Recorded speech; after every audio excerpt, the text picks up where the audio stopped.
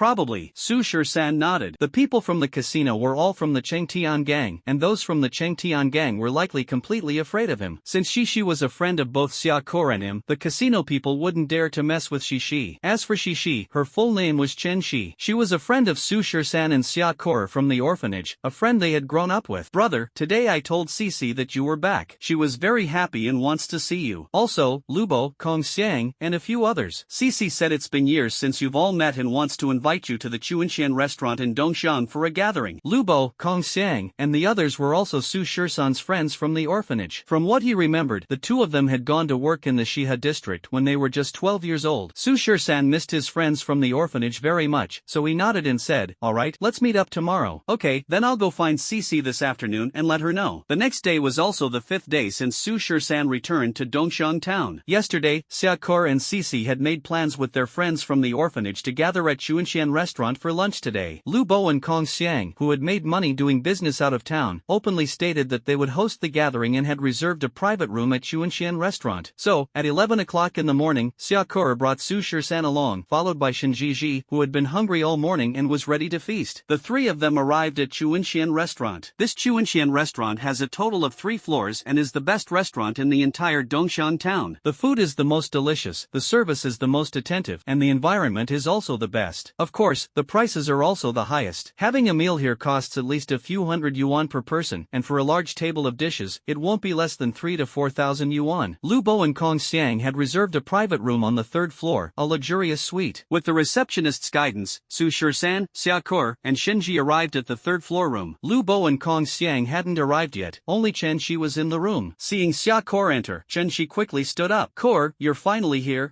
Chen Shi couldn't help but look at the tall Su Shur-san standing next to Xiaokor. "You are Shur-san?" Chen Shi was utterly surprised. "Oh my god, how did you become like this? Goodness, is this really Shur-san?" In Chen Shi's previous impression, Su Shur-san was a short, skinny, dark-skinned boy with a childish face. He was also rather dull, looking like the very honest type. But now, it's a complete transformation. It's like an average middle-row classmate in junior high suddenly turning into a handsome guy in college, leaving everyone surprised. And as the saying goes, girls change a lot as they grow up. Chen Shi had completely transformed as well. In Su Shur-san's memory, young Chen Shi used to wear a simple ponytail, was dark and skinny, and her clothes and hairstyle were all quite plain and outdated. Now, wearing a pleated short skirt, a waist-cinching crop top, with her hair down, she looks very sexy, completely different from when she was a child. It's true that women change significantly as they grow up, becoming more beautiful. The current Chen Shi has shed her youthful innocence and, at just 20 years old, has embraced a sexy style. "You talk about me, but your transformation is even greater than mine," Su Shur-san said to Chen Shi with a smile, and then the group sat down. Chen Shi had already met Shinjiji yesterday, so when Shinjiji came to join them for a meal, Chen Shi didn't ask much. Then, a few of them sat down and started chatting. Actually, there wasn't much to talk about. Su Shur-san had entered the training camp and later joined the national training camp. These were things Chen Shi already knew, as Xiaokor had mentioned them to her. The three of them just reminisced about amusing childhood stories from the orphanage, while Xiaokor kept reminding Chen Shi not to gamble anymore. Chen Shi agreed with Xiaokor and even said that once Su Shur-san returned to the capital, she would join Xiaokor in selling crystal cakes. During the chat, Lu Bo and Kong Xiang also arrived. Back at the orphanage, the 5 of them had a great relationship. However, later on, Lu Bo and Kong Xiang went to Shiha district together to do business. They were gone for many years and have just returned now. The 5 of them reunited and couldn't help but sigh with emotion. Lu Bo and Kong Xiang were also repeatedly surprised by Su Shur-san's transformation. As for Lu Bo and Kong Xiang, the two of them had been working hard away from home for years. Although they were only a year older than Su Shur-san, they appeared very mature and steady, already looking like full-grown adults. Afterward, the two of them began telling Su Shur-san and the others about their experiences doing business in other places over the past few years. At first, when they went to the Shiha district, they worked at a brick factory. Later, after saving some money, they started a business transporting and delivering bricks, specializing in delivering stone bricks to the area near the walls. Now, the two of them have saved up quite a bit of money and are planning to open a brick factory in Dongxiang to become their own bosses. Hearing that the two were doing well, Su Shur-san also felt very gratified. However, the two were even more envious of Su Shur-san. In this world, no matter how wealthy one is, it is useless. They will always remain at the bottom of society. Only by becoming a summoner can one achieve true glory. They were all very envious of Su Shur-san's identity as a summoner. However, this was not something to be envied, and the two of them were self-aware, so in their hearts, they also hoped that Su Shur-san could become stronger and stronger on the path of being a summoner. Just like that, the 5 childhood friends gathered together again, eating and chatting about their experiences over the years. Only Shinjiji, sitting to the side, listened to the five of them talking while gobbling down her food noisily. Just as they were eating, the door to the private room was suddenly pushed open violently. Bang! A few people walked in from outside the door, led by a young man in his 20s who looked rather carefree. As soon as he entered, he said to Su-Shur-san and the others, Shoo,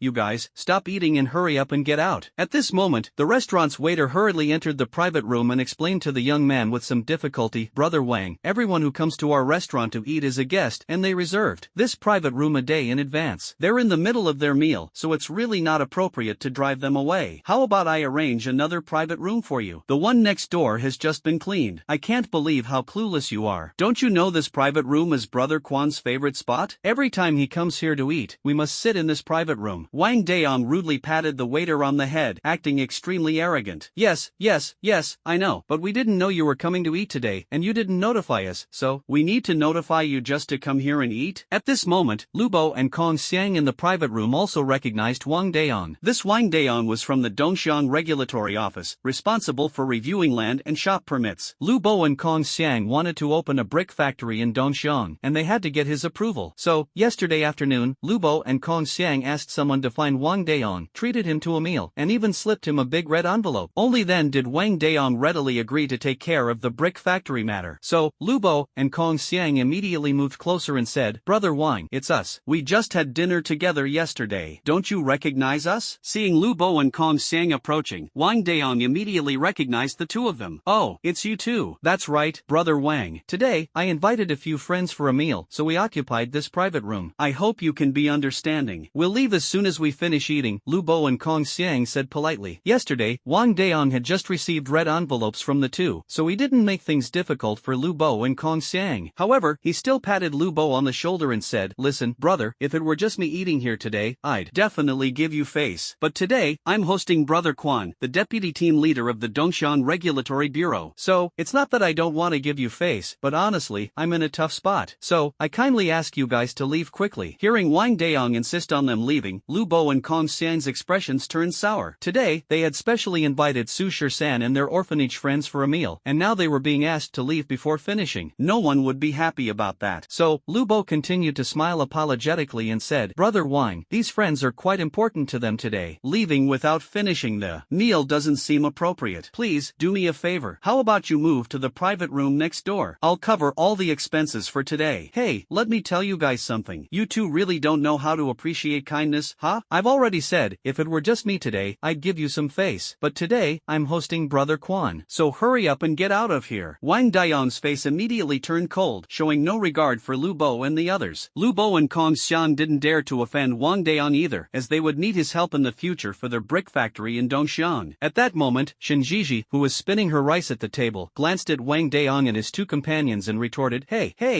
you three, do you even understand what first come, first served means? Telling us to get out, why don't you get out instead? Hey, you little brat, are you looking for a beating? Hearing someone curse at her, Wang Daong arrogantly prepared to step forward and teach Shinjiji a lesson. At this moment, Su-Shur-san, who had been silent all along, couldn't be bothered to argue with Wang Daong and his two companions. He suddenly flicked a chopstick from his hand, piercing straight through one of Wang Daong's palms. Immediately, a scream of agony rang out. Get out! Su-Shur-san's cold voice echoed throughout the private room. Wang Daong wasn't stupid. He knew he'd encountered a tough opponent and didn't dare to confront him head-on. Alright kid, just you wait. After throwing out a harsh remark, Wang Daong and his two companions left. Seeing Wang Daong flee in embarrassment, Lubo and Kong Xiang both felt a bit worried. Shur-san, these guys are all from the Dongxiang Control Office. We've offended them. How about you leave first? The two of us can stay here and handle it. Lubo had already decided to resolve the matter with money when they returned, even if it meant giving Wang Daong a bit more. Shinjiji, who was still spinning her rice nearby, didn't take it seriously. It's fine, they wouldn't dare to come. Even if they do, they wouldn't dare to do anything to us. Earlier, Shinjiji had overheard Wang Daong addressing someone as Brother Quan and mentioning that he was the deputy team leader of the detention center. Isn't that the same Lu Quan who was causing trouble for Su-Shur-san a few days ago? If it really is that Lu Quan, then what do they have to be afraid of? It should be the other way around, they should be the ones scared. Well, Lubo didn't know what to say. After all, he wasn't aware of what had happened a few days ago and was still very worried about Wang Daong seeking revenge with others. At this moment, Su-Shur-san also comforted them, saying, Brother Bo, Xiang, don't worry, with me here, they won't dare to do anything. Lubo and Kong Xiang sat down down again, but they were still very worried. Just as the two had just sat down, less than a minute after Wang Daong left, the door of the private room was kicked open with a loud bang. Wang Daong and his group returned once again. Just now, Wang Daong went out to find Lu Quan, the deputy team leader of the Dongxiang Control Office. As soon as he got downstairs, he saw Lu Quan coming up. Wang Daong quickly told Lu Quan about what had happened in the private room and brought him upstairs to settle the matter. "Brother Quan, it's that guy who hurt me." Kicking the door open again, Wang Daong immediately pointed at Su Shisan to Lu Quan. Lu Quan looked over, and the moment he saw Su Shisan, his legs suddenly went weak, and he directly knelt on the ground. "Well, alright, my goodness, why is it this gentleman? Brother Quan, what's wrong with you? Why are you kneeling on the ground? It's not even New Year's yet." Seeing Lu Quan suddenly drop to his knees with a thud, Wang Daong was completely baffled. Lu Quan, without saying a word, stood up and gave Wang Daong a slap with a loud smack. As a summoner, Lu Quan's physical strength far exceeded that of ordinary people. With that slap, he sent Wang Daong sprawling to the ground, foaming at the mouth. Then, Lu Quan turned to Su Shisan again and hurriedly explained in a flustered manner, "Little brother, this has nothing to do with me today. I don't even know this guy.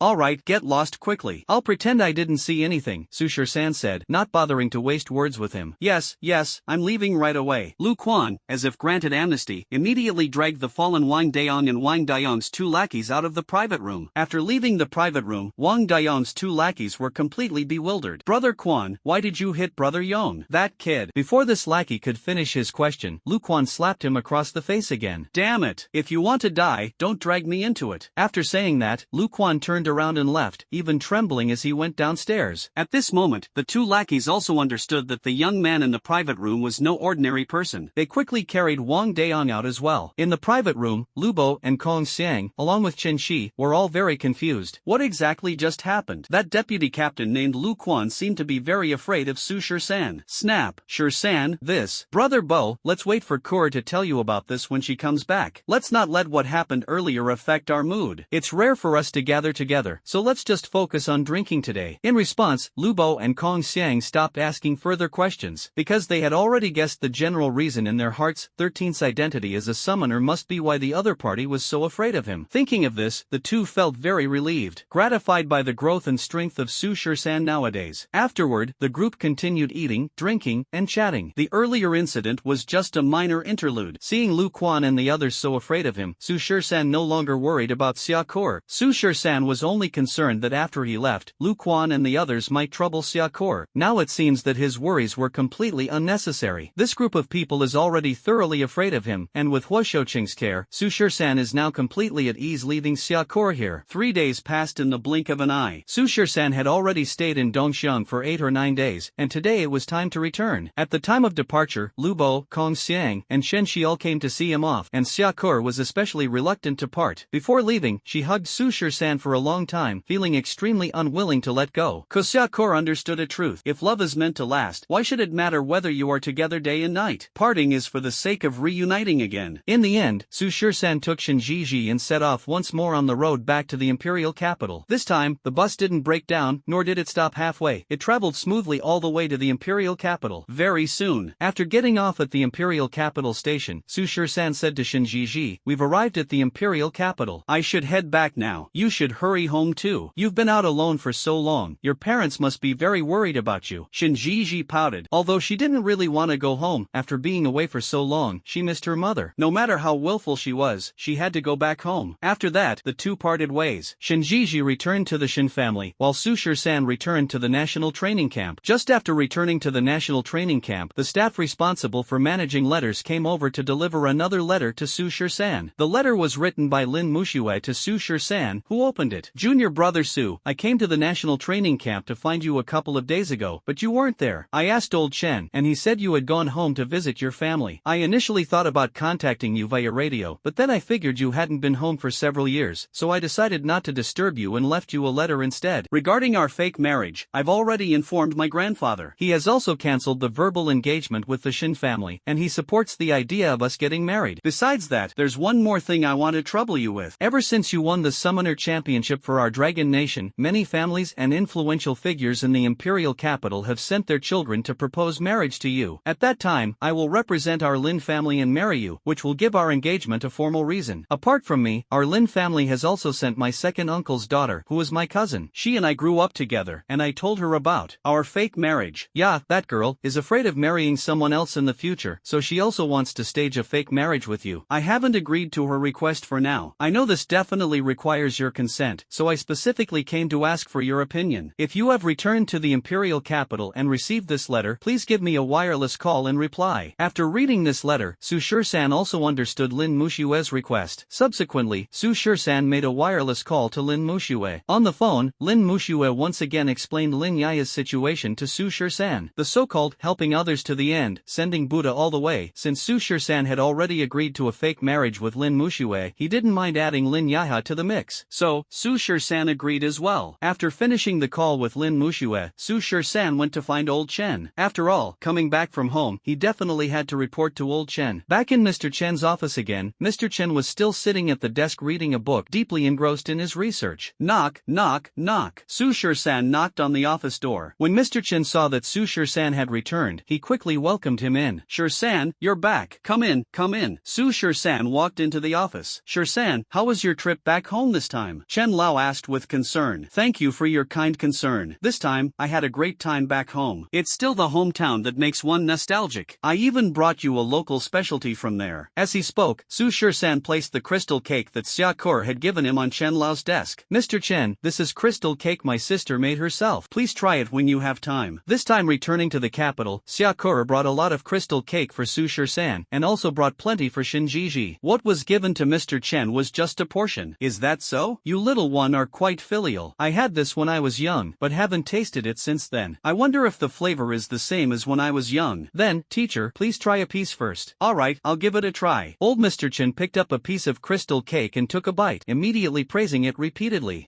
Not bad. Really delicious. This is exactly the taste. If it's delicious, I'll bring you some more next time I go back. Alright, you kid. The teacher really didn't dote on you for nothing. By the way, this time when you went home, what was that whole incident about? That gang or whatever, they haven't been bothering you again, have they? No, I guess they're scared now. Speaking of which, I really don't know how to thank you for this. Oh, you kid, why are you being so polite with me? By the way, 13, the teacher has something to tell you. What is it? Please go ahead, teacher. Then, old Chen explained, it's like this. Tomorrow morning, the tribunal has arranged a matchmaking event for you. When the time comes, tidy yourself up and dress smartly. Matchmaking event? What kind of matchmaking event? Su Shur-san frowned. How come he hadn't heard about this? In response, Elder Chen continued to explain, you know, ever since you won the Summoner Championship for our Dragon Nation, those families in the imperial capital, upon hearing the news, have been sending their children to the arbitration court, hoping to arrange a marriage with you. The arbitration court, of course, is also inclined to match you young people. After all, you're at the age where you should start making some contributions to our Dragon Nation. Elder Chen, actually, senior sister Lin and I, we. Just as Su Shur-san was about to mention his marriage to Lin Mushue, Elder Chen interrupted him, saying, I know you and that girl Mushue have developed feelings for each other and have already privately agreed on an engagement. But 13, you must understand, any talented summoner usually has more than one wife. For example, the teacher's former student, our Dragon Nation's representative Qin, the one who stood up for you at the summoner tournament that day, when he was young, he also participated in the summoner tournament and won a championship for our Dragon Nation. After returning, the tribunal directly arranged 10 wives for him. 10 wives? Su 13's eyes nearly popped out. He truly didn't know about this. 10 wives are nothing. You'll likely have even more than him. You know, right now in our Dragon Nation, and even across the entire alliance, there's a severe population shortage. Especially in our Dragon Nation, where people have been stationed at the walls for years, the population is extremely scarce. The tribunal wishes you young people could have 10 children a year, especially you summoners, who are even rarer. Our Dragon Nation wishes you summoners could stay home every day and make children. So, for the great cause of childbirth in our Dragon Kingdom, you young summoners should take on this responsibility. Tomorrow, the tribunal has arranged a total of 17 blind dates for you. Make sure to meet them all. 17? Su Shur-san almost spat out a mouthful of blood. That's right. Besides that little girl Mushue, you should at least choose a few from these 17 blind dates, preferably all of them. The more, the better. That's also the tribunal's intention, Elder Chen explained. Numb. Su Shur-san is numb. 17 blind date candidates, this. The tribunal also said that after you make your choice, they will directly arrange your engagement. Once you graduate from the Imperial Academy, they'll plan your wedding. They also mentioned that you should aim to have 10 children within 5 years, so as not to waste your talent. Having 10 children within 5 years? Are you breeding? So, 13, tomorrow you should dress up nicely. The Court of Judgment has arranged a matchmaking session for you, and your potential matches will come directly to the National training camp. You'll have private meetings with each of them, get to know them deeply, and communicate. If you find someone suitable, you can choose them. If none appeal to you, you don't have to choose, but at least pick 2 or 3. Su Shur-san, for the great cause of Dragon Nation's population growth, as one of the most outstanding young people in our country, you must take on this responsibility. Listening to Elder Chen's advice, Su Shur-san's mouth twitched. It seems that he has no choice but to attend this matchmaking event. Alright, fine, he'll attend. After all, he won't lose anything. Su Shur-san. Alright, Elder Chen, I'll attend tomorrow's matchmaking event. As for how many to choose, we'll see then. Hearing this, Old Chen was very pleased. Good child, for a man, there's no need to be shy. Having 10 or 8 wives is perfectly normal. When the time comes, it's best to choose them all and contribute more to our Dragon Nation. The imperial capital, the Shin family. Shinjiji had been staying with Su Shur-san in the Shanha district for 8 or 9 days, and the entire Shin family was in chaos. Shinjiji's father, Shin Yuan, and mother, Su Rong, were worried sick every day, especially Su Rong, who cried her eyes out daily, fearing that Shinjiji might encounter some danger outside. Shinjiji also knew that her dad and mom must be worried about her, so after dawdling outside for a long time, she sneaked back to the Shin family home. She originally planned to quietly slip into her room and give her mom a surprise tomorrow. However, as soon as she entered the house, the Shin family's butler spotted her and immediately rushed off to inform Shin Yuan and Su Rong. Master, madam, the young lady is back. The young lady is back. Butler Feng hurriedly ran to the Shin family's council hall, shouting as he ran. On the other side, Shin Yuan and Su Rong were in the council hall, troubled and worried about their daughter's safety, unable to eat properly every day. Upon hearing the butler shout that the young lady had returned, the couple immediately stood up. What? Ji is back? Su Rong anxiously asked. Yes, madam, the young lady has returned. She just got back. I just saw her enter the courtyard, and I ran over immediately, Steward Feng explained. Hearing this, Su Rong got up, ready to leave the council hall to find Shinjiji. But just as she stood up, she was stopped by Shin Yuan. Stop. Hold on, Steward Feng, don't go just yet. Bring the young lady here instead. This, Steward Feng hesitated. He knew all too well Shinjiji's temper. If she didn't want to come, there was no way he, as the steward, could persuade her. Shin Yuan, aware of Steward Feng's concerns, said sternly, if she refuses to come, have someone carry her here by force, and if she dares to resist, break her legs before bringing her to me. Upon hearing this, Butler Feng also realized that Shin Yuan was angry, so he quickly went to call Shinjiji. On the side, Su Rong also noticed that her husband was upset. She hurriedly comforted him, saying, Yuan, when Jiji comes later, speak nicely. Don't lose your temper so easily. If you scare our daughter away again, how am I supposed to live? You still dare to say, this girl is spoiled by you. Yes,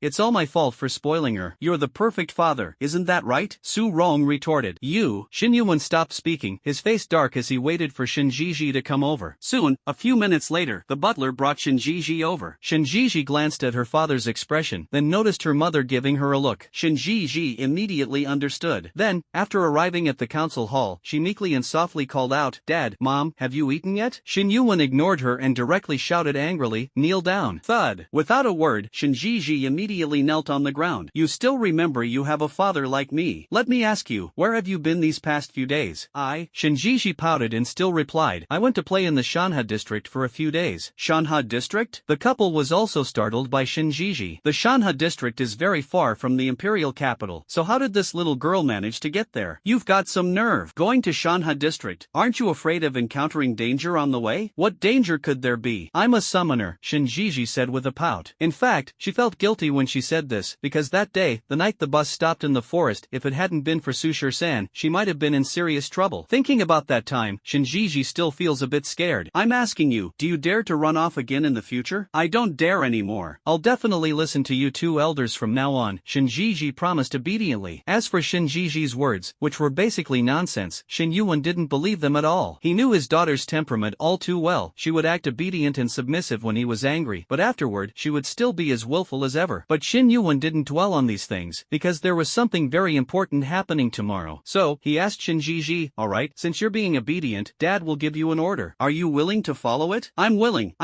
As long as Dad isn't angry, I'm willing to do anything. Shinjiji nodded fervently like a pecking chicken. Alright, tomorrow you go to the national training camp for a blind date, Shin Yuan said. A blind date? Hearing this, Shinjiji immediately shook her head and refused. No way, I won't go on a blind date. I'd rather die than go on a blind date. Didn't you just say you'd listen to your dad? Shin Yuan questioned. Except for this matter, I'll listen to whatever you say, Shinjiji argued. Upon hearing this, Shin Yuan couldn't be bothered to argue further and directly picked up a small wooden stick placed in the hall. You little brat, you think I can't deal with you, huh? With that, Shin Yuan took the small wooden stick and walked toward Shinjiji. Seeing her dad pick up her childhood nightmare again, Shinjiji was so frightened that she quickly got up and ran behind her mom, Surong. Mom, save me, please save me. Shinjiji tried to awaken the greatness of maternal love by calling out to her mom repeatedly. Seeing this, Surong also stood in front of Shinjiji to shield her. Yuan, put the stick down first. Can't we talk things out properly? Speak nicely? This wretched girl, would she listen if you spoke nicely to her? Who says she wouldn't listen? Jiji has always listened to me since she was little. Hearing this, Shinjiji, who was hiding behind her mom, quickly chimed in. That's right, I always listen to mom. Fine, then you talk to her. Shin Yuan angrily threw the stick aside. Then, Surong said to Shinjiji, daughter, listen to your mom. Tomorrow, you should take a trip to the national training camp. Hearing that her mom also wanted her to go on a blind date, Shinjiji immediately pulled a long face. Mom, I really don't want to go on a blind date. Please don't force me. Jiji, listen to your mom. The young man you're going to meet is an extraordinary talent. He was the one who led our Dragon Nation to win the Summoners Tournament Championship. I heard that this young man is tall and handsome, truly a dragon among men. Dragon among men, my foot. He might just be an ugly freak. Shinjiji couldn't help but retort. Hey, you little girl, would your mom lie to you? Besides, you're not the only one going on a blind date with this young man. I heard that all the major families in the imperial capital have sent their children to meet him. Including you, there are a total of 17. Even if you go on the blind date, it's not certain whether he'd even fancy you. At this moment, Shin Yuan, who was standing nearby, interjected, with your daughter, if she marries into someone else's family, they'd probably send her right back to us. You think you'll die if you don't talk? What's wrong with my daughter? Our Jiji is so beautiful. Marrying him is his good fortune. As for those young men from other families, our Jiji wouldn't even look at them. Shin Yuan and Su Rong, the couple, played good cop and bad cop, trying to persuade Shinjiji to go on a blind date. Shinjiji, this little girl, is smarter than anyone. How could she not see that her parents were teaming up to trick her? However, Shinjiji's little brain turned quickly, and she immediately came up with an idea. So, she readily agreed. Mom, don't worry, I promise to go on the blind date. Are you both satisfied now? Hearing their daughter finally relent, Shin Yuan and Su Rong were both very happy. This stubborn child just needs to be coaxed. Alright, such a good girl, truly mommy's precious daughter. Today, mommy will cook something delicious for you. You've been away for so many days, you must be starving out there, right? Mom, don't worry, I've had a great time these past few days outside. I even brought you a local specialty from the Shanha district called crystal cake. It's really delicious. Sushir-san got up early to tidy up, dressed himself up a bit, and cleaned his room because later the girls arranged by the tribunal would come to his room for a matchmaking meeting. As for the matter of matchmaking, Sushir-san didn't object to it, but having to meet 17 girls at once left him feeling quite helpless. Although men are often considered fickle and think the more confidence they have, the better, having 10 or 8 at once is just asking for trouble. So, when it comes to the blind date later, Sushir-san only plans to choose Lin Mushu as cousin. If there are other girls with good personalities, he might consider them too. Over at the Shin family, Shinjiji got up early in the morning. After getting up, she secretly took her mom's makeup products, lipstick, eyebrow pencil, foundation, and the like. She wanted to do her own makeup. Of course, makeup isn't to look prettier, but to deliberately make oneself look ugly. The next day, Shinjiji picked up an eyebrow pencil and drew her eyebrows thick and large, darkened her eye bags, applied a thick layer of blush on her cheeks, and even used a black eyebrow pencil to draw a small mustache on herself. At first glance, she looked just like a farmer from the game Happy Landlord. While putting on makeup, Shinjiji muttered fiercely, "Make you go on a blind date. Make you go on a blind date. I'll dress up like a Ruhua and scare you to death. Miss, are you ready? Madam asked me to take you to the national training camp." At this moment, Butler Fong of the Shin family knocked on Shinjiji's door. All set,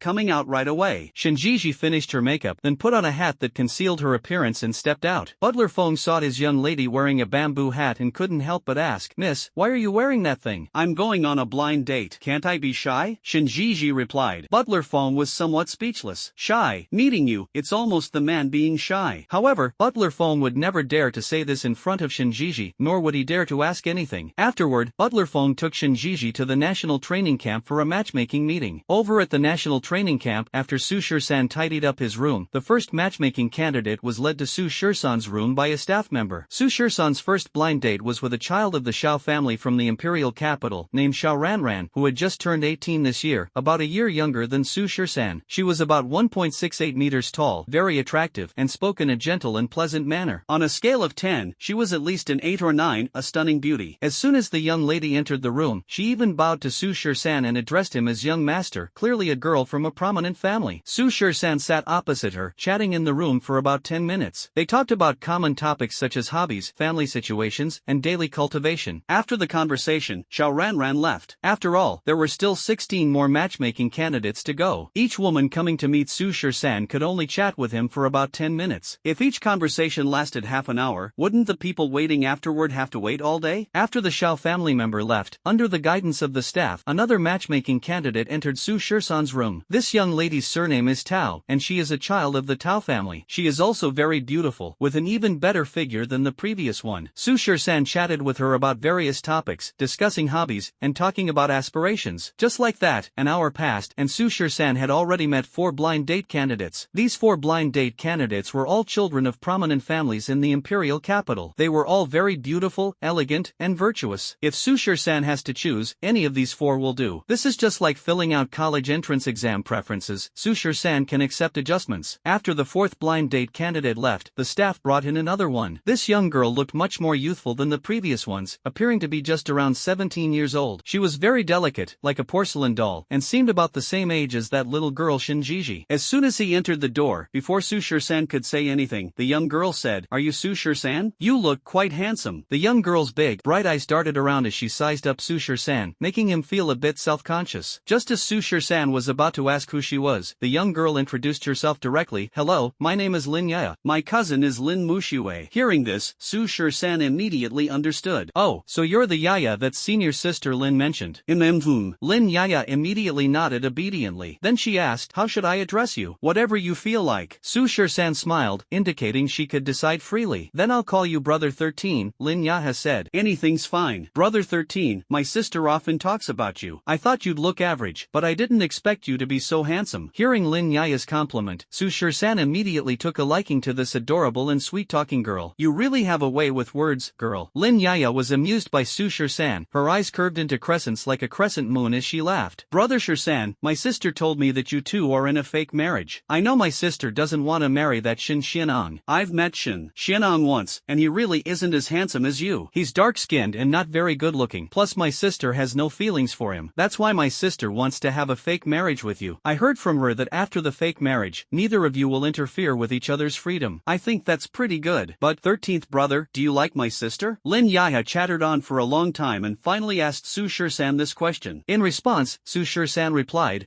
"Of course, I quite like senior sister Lin." Su Shisan is not a hypocrite. This is indeed speaking the truth. Lin Mushue is beautiful, has a great figure, and a good personality. What man wouldn't like her? Well, I feel like my sister quite likes you too. If you two really got married, maybe you could turn raw rice into porridge, Lin Yaya said with a smile. Su Shisan joked, "You little rascal, do you even know what that means?" "I don't know. I'm not an 8-year-old kid. I'm already 17, okay." Lin Yaya pouted. Then she added, "Brother 13, I can tell that my sister actually likes you quite a bit. Oh, by the way, Brother 13, did my sister tell you that I also want to have a fake marriage with you?" "Yes, she did." Su Shisan nodded. Lin Yaya immediately explained to him, "Brother 13, it's like this. I've had a very close relationship with my sister since we were young. Unfortunately, I didn't awaken a dimensional body, so I can't cultivate or become a summoner. My sister, on the other hand, has had exceptional talent for cultivation since childhood and later joined the national training camp. Sometimes, we don't see each other for several months. If she marries you and I marry someone else, then the chances of us meeting in the future will become even fewer. So, I asked my sister for a favor. I also want to have a fake marriage with you, so that I can be with my sister every day. So, Brother 13, could you please help me?" Listening to Lin Yaya's explanation, Su Shisan could understand her feelings. In this world, girls rarely have control over their own marriages. If he didn't marry Lin Yaya, the Lin family would definitely betroth her to a son of another family. By then, she and Lin Mushue would truly be separated. Since he had already agreed to Lin Mushue, Su Shisan naturally wouldn't go back on his word. He nodded and said, "Alright, I'll help you. Actually, I've already promised your sister. Even if you hadn't asked, I would have agreed." "That's great, Brother Shisan. Thank you." Lin Yaya, this mischievous little girl, was full of chatter. No matter how Su Shisan looked at her, he couldn't help but like her. Of course, Su Shisan simply liked Lin Yaya, this little girl, without any evil intentions. Afterward, the two of them talked a lot in the room, with topics revolving around Lin Mushue and the summoner tournament and such. Lin Yaya stayed in the room for about 15 minutes before leaving. After all, there were still many other girls coming for matchmaking after her. After Lin Yaya left, 3 young girls from prominent families arrived one after another, all of them very beautiful. However, in terms of looks, none of these young girls were actually as attractive as Lin Yaya. To be precise, none of them were as delicate and adorable beautiful as Lin Yaya, but each of them had their own unique charm. As the ninth girl left, the staff brought another girl over to Su Shur-san. This girl was wearing a bamboo hat. She was Shinjiji from the Shin family. In fact, Shinjiji had arrived a long time ago, but she was 10th in line and had to wait over an hour, nearly 2 hours. This made Shinjiji extremely angry, to the point where she wanted to bite the person she was meeting for the matchmaking. The staff member led Shinjiji to Su Shur-san's door and said to her, "Miss, please go in." Afterward, the staff member left on their own. Seeing this, Shinjiji pushed the door open and walked in. Coincidentally, at that moment, Su Shur-san was tidying up his bedsheet with his back facing Shinjiji. Cough, cough. Shinji coughed lightly, signaling that someone had entered. Hearing the commotion, Su Shur-san turned around. When Shinji saw Su Shur-san, she was instantly stunned. "What the heck? Why is it you?" Shinji's face was a mix of shock and confusion. She hadn't expected the person she was going on a blind date with to be none other than Su Shur-san, whom she had spent many days with. Hearing Shinjiji's words in this familiar voice, Su Shur-san frowned and said, "You are." Because the other person was wearing a bamboo hat, their appearance was unclear, and Su Shur-san couldn't be certain. However, the voice sounded very much like that little girl Shinjiji. "It's me." Shinjiji suddenly took off her bamboo hat. Su Shur-san was startled as soon as he saw her. "What the heck? What is this?" Shinjiji's makeup was indeed shocking, a circle of a small mustache, looking just like the little farmer in Happy Landlord. The moment she took off her bamboo hat earlier, she really startled Su Shur-san. He even thought the person coming for the blind date was someone like Rufa. At this moment, Shinjiji also realized she had put on ugly makeup and quickly turned her back. "It's me, your grand aunt." Upon hearing this, Su Shur-san finally recognized Shinjiji. So it really was this girl. Immediately, Su Shur-san couldn't help but burst into laughter. "Ha ha ha ha ha. No, what is this all about? Is this how you usually go out? Don't tell me this is your little quirk. What the hell are you laughing at? Do you have water in your room? Hurry up and let me wash my face. Here, I'll give you a basin. Take a piss and use it as a mirror first. Get lost." A few minutes later, Su Shur-san brought Shinjiji a basin of water and even gave her his own facial soap. Shinjiji used the soap to wash off the strange makeup on her face, but there were still traces left after washing. After all, it was women's makeup, and only specialized makeup remover could clean it thoroughly. But Shinjiji didn't care about that anymore. After washing her face, she looked at Su Shur-san and questioned, "You, what exactly is your identity? Why is it you that I'm on a blind date with?" Shinjiji was utterly confused. Her parents had told her that the young man she was meeting was the most talented genius in the entire Dragon Nation. He had even single-handedly defeated the entire Eagle Nation team in the Summoners Tournament, securing victory for Dragon Nation. Basically, they couldn't stop praising him. But this person turned out to be Su Shur-san? Didn't this guy tell her before that he wasn't even a member of the first team and hadn't participated in the Summoner Tournament? At the time, Shinjiji also believed what he said, because she had read the newspaper issued by the tribunal, which listed all the members of the Dragon Nation's first team along with their names, and Su Shur-san's name was indeed not on it. Without waiting for Su Shur-san to answer, she continued to question him. "Didn't you say you didn't participate in the Summoner Tournament? Didn't you say you weren't even a member of the first team? Then how do you explain this now? Who exactly are you? Speak up." Shinjiji glared fiercely at Su Shur-san, clearly very angry that he had lied to her earlier. Since things had come to this, Su Shur-san decided not to hide anymore. He explained, "Alright, fine, no more pretending. I'll come clean. Actually, I am the one who led Longwei to turn the tide in a moment of crisis, single-handedly clinched the championship with unparalleled strength, dashing good looks, and unmatched charm." Alright,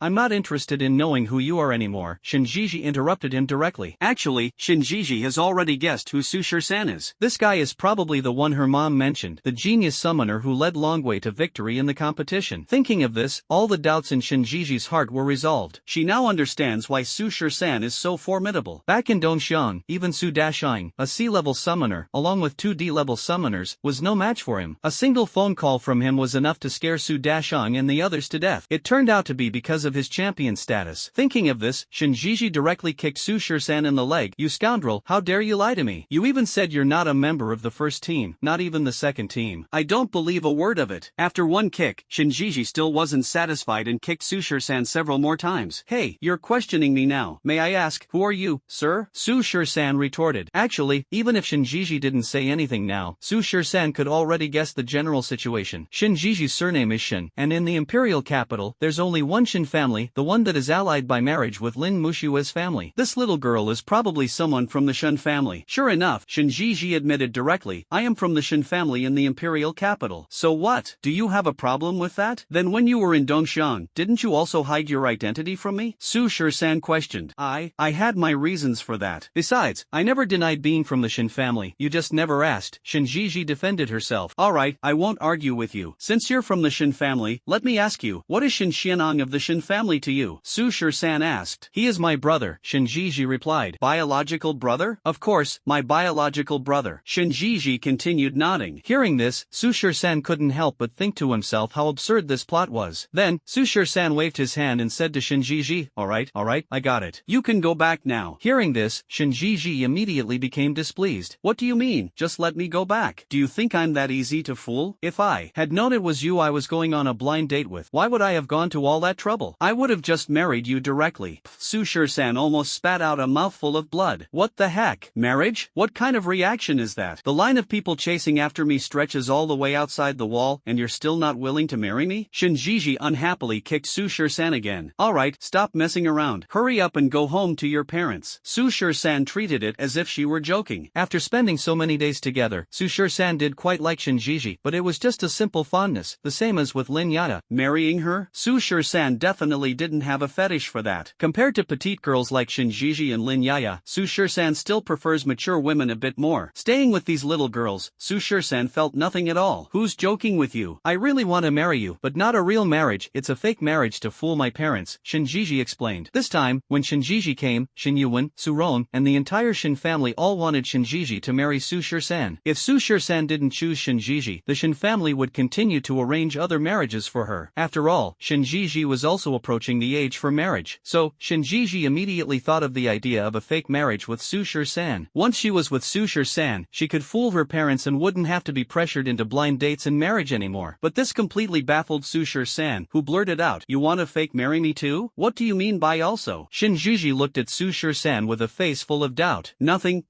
Su Shur-san quickly shook his head, unable to help but sigh inwardly. What kind of situation is this? Since you have no objections, it's settled then. When I get home, I'll tell my parents. If I find out you didn't choose me, just wait and see if I don't come over and beat the crap out of you. Shinjiji glared fiercely at Su Shur-san. Alright, whatever you say. Su Shur-san couldn't be bothered to dwell on the matter any longer. One more or one less hardly made a difference. He'd already agreed to a fake marriage with Lin Mushue and Lin Yaya, so adding Shinjiji to the list didn't seem like a big deal. What worried him, though, was Shinjiji's older brother, Shin Xianong. Wouldn't this mean he was not only stealing his fiancée but also wooing his sister? If that guy found out, he'd probably come after Su Shur-san with a vengeance. Then it's settled, Shinjiji declared. If you dare go back on your word, just see how I deal with you. I'll even go tell Kur that you're dating 17 girls at once. Alright, just go quickly. Su Shur-san couldn't be bothered to argue with Shinjiji and directly sent her off before continuing with the blind dates. By around 12 noon, all 17 girls who came for blind dates with Su Shur-san had finished meeting him. So, next, it was Su Shur-san's turn to make a choice. Su Shur-san would immediately enter into a marriage contract with whoever he chose, and they could get married directly after graduating from the imperial capital. As for who to choose, this was a major dilemma. In the end, Su Shur-san only chose Lin Yaya and Shinji, leaving out the children of other families. Having too many women is also a troublesome matter, so Su Shur-san simply chose none of them. Lin Yaya and Shinji, along with Lin Mushue, although it was a fake marriage, it was enough to appease the tribunal. On the other side, the Dragon Nation troops stationed at the wall. Ever since the Dragon Nation won the Summoner Championship, the troops stationed at the wall have gradually been withdrawing in batches, slowly handing over the wall to the U-Nation's troops. And Shinjiji's elder brother, Shin Xianong, is one of the soldiers stationed at the wall. In 3 days, he will return to the imperial capital with his unit. I just don't know what his mood will be when he comes back and learns that Lin Mushue has dissolved their engagement. After finishing the blind dates, Su Shur-san went to see Old Chen to give him an answer. Seeing Su Shur-san arrive, Old Chen asked, "Shur-san, how was it? Did you meet all those dozen or so young ladies? How many did you fancy?" In response, Su Shur-san explained, "Teacher, those young ladies were indeed quite beautiful, but most of them and I don't have compatible personalities. I only chose two." Only chose two? Old Chen said in surprise, clearly thinking Su Shur-san had chosen too few. What can two be used for? A large bed measuring 1.8 by 2 meters could easily sleep 4 or 5 people. However, since this was Su Shur-san's choice, Old Chen respected it. Old Chen then asked, "Which two did you choose?" Su Shur-san replied, "One is a young girl from the Shin family in the imperial capital, named Shinjiji." Shinjiji? Old Chen recalled for a moment and immediately recognized, "Oh, I know that girl. Her brother is called Shin Xianong. He was also my student before. Later, he entered the Imperial Capital Academy, and after that, I remember he voluntarily joined the army and went to guard the wall in the Eastern District." "Teacher, you know Shin Xianong too?" Su Shur-san asked in surprise. is. Of course, he was once a student at the National Training Camp. His talent is among the best I've encountered in recent years. In the last Summoner Tournament, he had the opportunity to represent our Dragon Nation and even serve as the team captain. However, during the Bone Age test later, his age exceeded the limit slightly, so he missed the chance to participate in the last Summoner Tournament. If he had participated in the last Summoner Tournament, our Dragon Nation wouldn't have ended up in last place again. I remember that back then, he was already a sea-level summoner. Later, he entered the Imperial Academy and joined the military. It's been 3 or 4 years since then, so I have no idea how strong he has become now. Hearing Mr. Chen's explanation, Su Shur-san couldn't help but ponder silently. So it turns out that this Shin Xianan was also a once-in-a-decade genius of the Dragon Nation. No wonder the Lin family wants to form a marriage alliance with the Shin family, marrying Lin Muxue to that Shin Xianang. At this moment, old Chen added, as for Shin Xianang's younger sister, that little girl, I've met her once too. She is indeed pretty and adorable. Your taste, young man, isn't bad. By the way, who is your second choice? The second one is a young girl from the Lin family, named Lin Yaya, Su Shur-san explained. Hearing this, old Chen pondered for a moment and recalled, I remember this little girl. She seems to be cousin Mushue's younger cousin, right? Yes, that's correct. Su Shur-san nodded in acknowledgement. Seeing this, old Chen immediately looked at Su Shur-san with a peculiar expression, as if to say, chose a pair of sisters? Not bad, kid. Ahem. Su Shur-san coughed awkwardly. Old Chen, it's not what you think. I just purely like that little girl's personality. Alright,